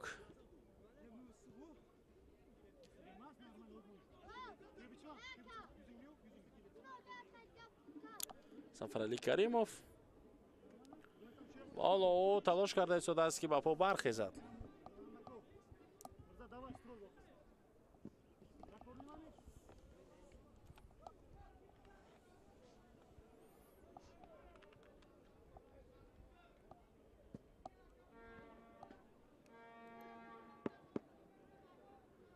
صحنه تکرار رو میبینیم که چی رخ داد با سفرعلی کریموف. و اینجا پاس داد به عقیب و بعدا اوسیب گرفت. حالا دختری دسته اولبوک کوشش میکند که به او کمک خود را رساند. در دوره رقابت‌های لیگ اولی دسته اولبوک بعد از این بازی از بازی‌های دور اول و دوم دیده باز هم بازی مشکل تری دارد. این دفعه دسته بر مقابل کلوب مرکزی ورزشی ارتش بازی خواهد کرد و بر مقابل کلوب مرکزی ورزشی ارتش البته بازی سفری است پس از 12 روز دیگر. سال 28 ماه مارت و با این دسته نیز 4 بازی داشت در گذشته. سالهای 1993 و 1998 دسته با هم بازی کرده بودند و آنجا البته که اولبوک یک پیروزی بر مقابل کلوب مرکزی ورزشی ارتش در 4 بازی دارد. بازی دوم می‌یابد. تو بازم زده از میدان بیرون کرده شد و بعد از بازی بر مقابل کلوب مرکزی ورزشی ارتش با اسخطه و با برقچی در آغاز ماه اپریل بازی میکند دسته اولبوک. روز 28 مارت بعد از روزهای فیفا اولبوک با کلوب مرکزی بازی خواهد کرد. بعدا روز 4 اپریل با اسخطه، روز 11 اپریل با برقچی بازی میکند دسته نوکاری لیگ اولی. талошҳои охирини бозигарони Ҳулбук ба монанди талошҳои пештараи онҳо бенатиҷа буд ва ҳисоб бетағйир боқӣ мемонад. ҳоло Исаравшан чӣ? яке аз дастаҳои маъруфи кишвар, яке аз дастаҳои сермухлисарини футболи тоҷик дар дерби вилояти Суғд бозӣ хоҳад кард. Баъд аз ин бозӣ рӯзи 28 март бо дастаи Схата Турахонов тӯбро аз даст дод ва аут ба фоидаи дастаи Ҳулбук аст акнун дар наздикии ҷаримагоҳи Исаравшан.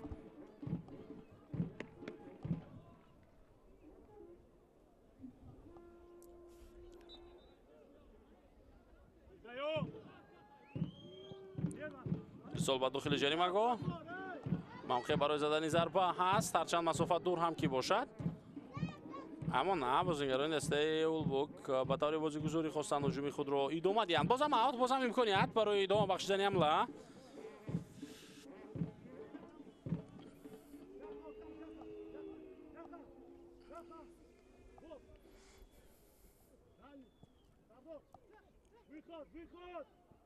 бозигузори навбатии бозигарони дастаи Ҳулбукро мебинем. ирсол ба дохили ҷаримагоҳ, зарба бо сар ва офсайд будааст дар ҳамин лаҳза. бале, ҳолати офсайд ва хуб ин лаҳзаро кӯмакдовар дид ва баҳо дод. бале, Турахонов дар ҳолати офсайд қарор дошт ва аз ду дифоъгар махсусан аз бозигари шумораи 4 Мирзоҳид Мирзо Маҳмудов пеш гузашта буд. Исаравшан баъд аз бозие ки рӯзи 28 бо Исхата хоҳад кард, дарҳол бар муқобили дастаи дигари шаҳри Хуҷанд, бар муқобили дастаи Хуҷанд бозӣ мекунад ва дербии асосии вилояти Суғд рӯзи 6 апрел мешавад. пас он рӯзи 12 бар муқобили Регарта даст бозии худро баргузор хоҳад кард. ҳоло мебинем ки Сафаралӣ Каримов дар канор истироҳат дорад. бозигаре ки осеб гирифта буд. ҳуҷуми навбати Ҳулбук идома меёбад. довар ҳам ишора мекунад ки иҷозаи идома бахшидани ҳуҷумро доранд бозигарони Ҳулбук. аллакай тӯб дар дохили ҷаримагоҳ. хоб бо Динаев инҷо ба майдон омад ва ин пайи қадами ӯ буд, магар ки бозигарони дастаи Ҳулбук ба задани гол дар дақиқаи 89 рақобат даст ёфтанд. ба задани гол Ҷаъфар Исмоилов даст меёбад дар ин вазъият.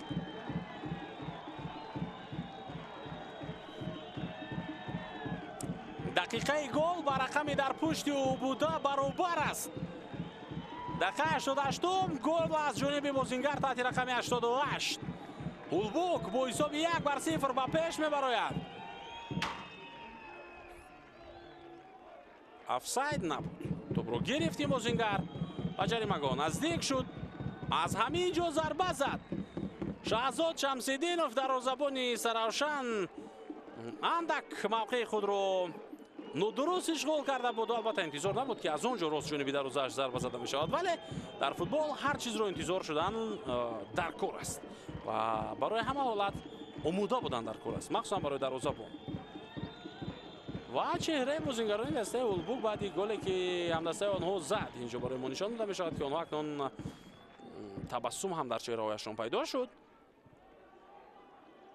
1-0.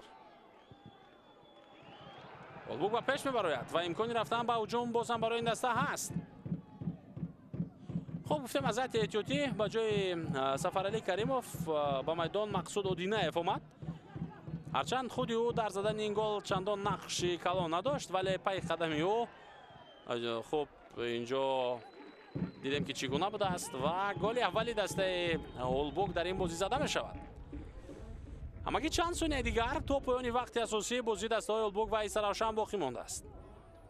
ҳисоб 1-0. дубора Ҳулбук бо тӯб, дубора Ҳулбук дар ҳуҷум, дубора Ҳулбук метавонад бо суръати баланд ҳаракаташро идома бидиҳад ба пеш. Турахонов паси ӯ ба канор. паси диаганалӣ ба тарафи чапи майдон ва аз ин мавқеъ чӣ қадар олӣ тӯбро гирифт Исмоилов. охирин бор ин корро Неймар дар варзишгоҳи Сантос дар назди мухлисонаш анҷом дода буд. Илҳом Баротов. ирсоли ӯ ба хати ҳуҷум. бозигарони Ҳулбук дубора тӯбро дар ихтиёр доранд. вақт аллакай ба поён расидааст ва ба бозии дастаҳои Ҳулбуку Исаравшан 6 дақиқа илова мекунад довар. این 6 دقیقه میتواند وقتی کافی باشد، بسنده باشد برای دسته استراوشن تا اینکه اونها از آن استفاده کرده حساب رو برابر نماید. اما باز نمیتونم، باید انتظار شویم تا ببینیم که بازیگران استراوشن تا کجا در برابر کردن حساب موفق میشوند. حمله نوبتی در اجرای بازیگران اولبوک. توپ رو استراوشن به اختیار خود برگرداند. از هیئت احتیاطی دسته اولبوک علاقه بازیگر آماده شده است برای به میدان آمدن. حیدر ستارов دفاعگر، یعنی سرمربی دسته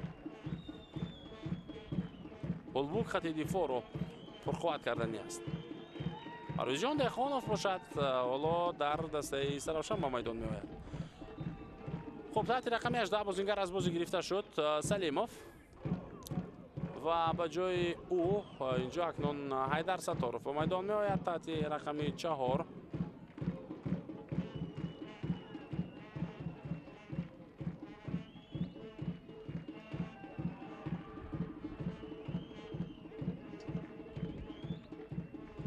نه حالا ستارов با بازی وارد نمیشود. گلمرود سعدالله رو به کنار روان میکنند. به کجا ما نفهمیدیم.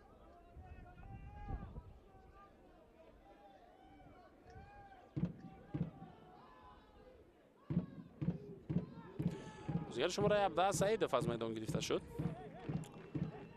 به جای او از هیئت احتیاطی پرویز جان حالا به میدان آمد.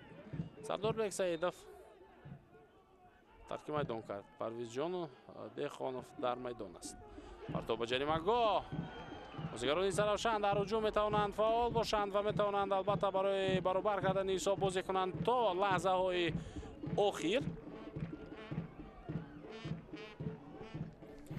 پرتاب به جریمه‌گاه.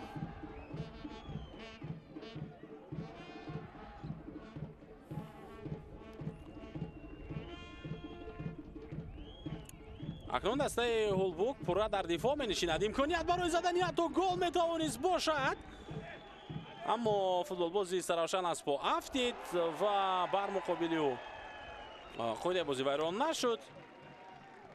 حالا باشد پراسپر گبکو در نقش اساسی است در زبانی اولبوک و او البته اینجا وقت را بیشتر کشال خواهد داد.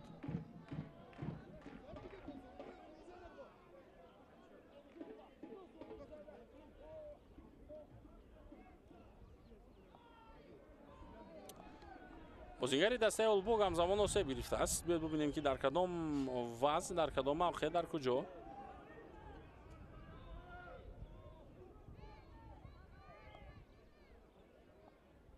که به کمک دکتر حالا چنین ونامود میکند که با بازی برگشتن نمیتواند و از زمین برخیستن نمیتواند.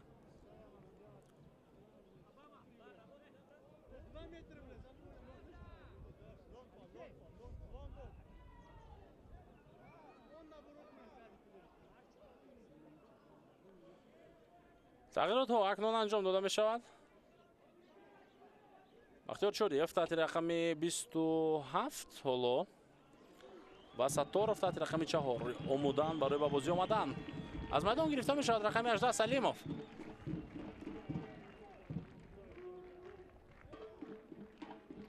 و همزمان مؤلف گل بازیگر رقم 88 اسماعیلوف ترک میدان کرد. جعفر، بختیار چوریف و حیدر ستارov حالا در رقابت هستند اکنون و آنها بیشتر از 1 دقیقه دیگر در خط دفاع بازی خواهند کرد. این دو نفر دفاعگر هستند و در دفاع بیشتر کمک میکنند اکنون بعد از سرشان تا اینکه این حساب رو نگه دارند. در دوره رقابت‌های لیگ اولی این اولین غلبه در تاریخ موجودیت دسته اولبوک بر مقابل استراوشن می شود. بله و تصور کنید که دسته اولبوک صدرنشین جدول است در لیگ اولی. البته استقلال بعد از 2 دور 6 امتیاز دارد. این دسته در دور اول خوجان رو با حساب 1-0 شکست داد، در دور دوم ریگر رو با حساب 2-1 شکست داد و در صدر جدول است. و اما اولبوک اگر با حساب 1-0 پیروزی به دست بیارد پس این دسته به شک و شبهه به جای اول میبرد. خود بازی ویران کردید بازم، چرا که اولبوک تا حال به دروازه خود گل سر نداده است و از روی گل‌های سر داده و گل‌های زده شده جمعی 3 میشود شماره گل‌های اولبوک. با این حساب این دسته در جای یکم ایستد. استقلال باشد در زینه دوم.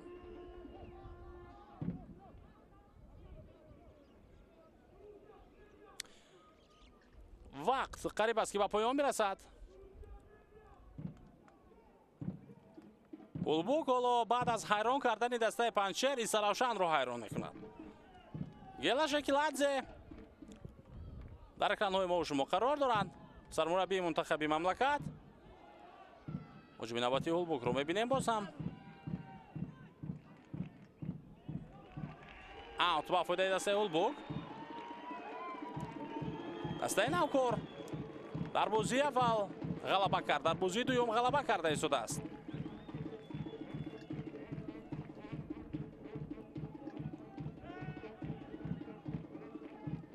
ҳуҷуми дастаи Улбук идома меёбад. аллакай дақиқа илова кардаи довар ба поён расид. ҷамшед Муродов тӯбро дар ихтиёри худ дорад ин бозингар. пас ёба канор Қиёмиддинов ба ҷаримаго ворид мешавад. Қиёмиддинов аммо аз Мирзо Маҳмудов гузашта натавонист. аксул ҳамлаи дастаи Саравшан. ҳуҷум аз канор метавонист идома биёбад, аммо Сафаров хато кард дар иҷрои пас. ва садои штаки довари марказ баланд мешавад. дӯстони азиз, бо ҳамин ғалабаи навбатии дастаи Улбук дар Лигаи олӣ дар бозии дуюм ба миён меояд бо голи задаи Ҷафар Исмоилов дар дақиқаи 89-уми рақобат ва Улбук бо касби 6 имтиёз баъд аз 2 давр дар ҷои аввал аст ва Истиқлол бошад бо 6 имтиёз дар ҷои дуюм. дастаи Саравшан бо 1 хол ҳоло дар ҷои ҳафтум аст ва бозиҳои дигар барои мисол Фархор, ҳусилоти Фархор, Барқчӣ, Хуҷанд ва Панчер бозиҳои худро дар даври дуюм вақте ки доир кунанд, баъдан мавқеи Саравшан дар ҷадвали мусобиқа маълум хоҳад гашт. оё пас аз 2 ғалабаи пайҳам Улбукро Лестери тоҷикӣ гуфта метавонем ё не? ҳоло фикр мекунам ки хеле барвақт аст ва даврҳои баъди умуман мавсими 2025 инро барои мо шумо нишон медиҳад. Иномиддин Аҳмадзод будам бо ҷамъи ҳамкорони техникам дар хидмати шумо. то дидорҳои дигар хайр.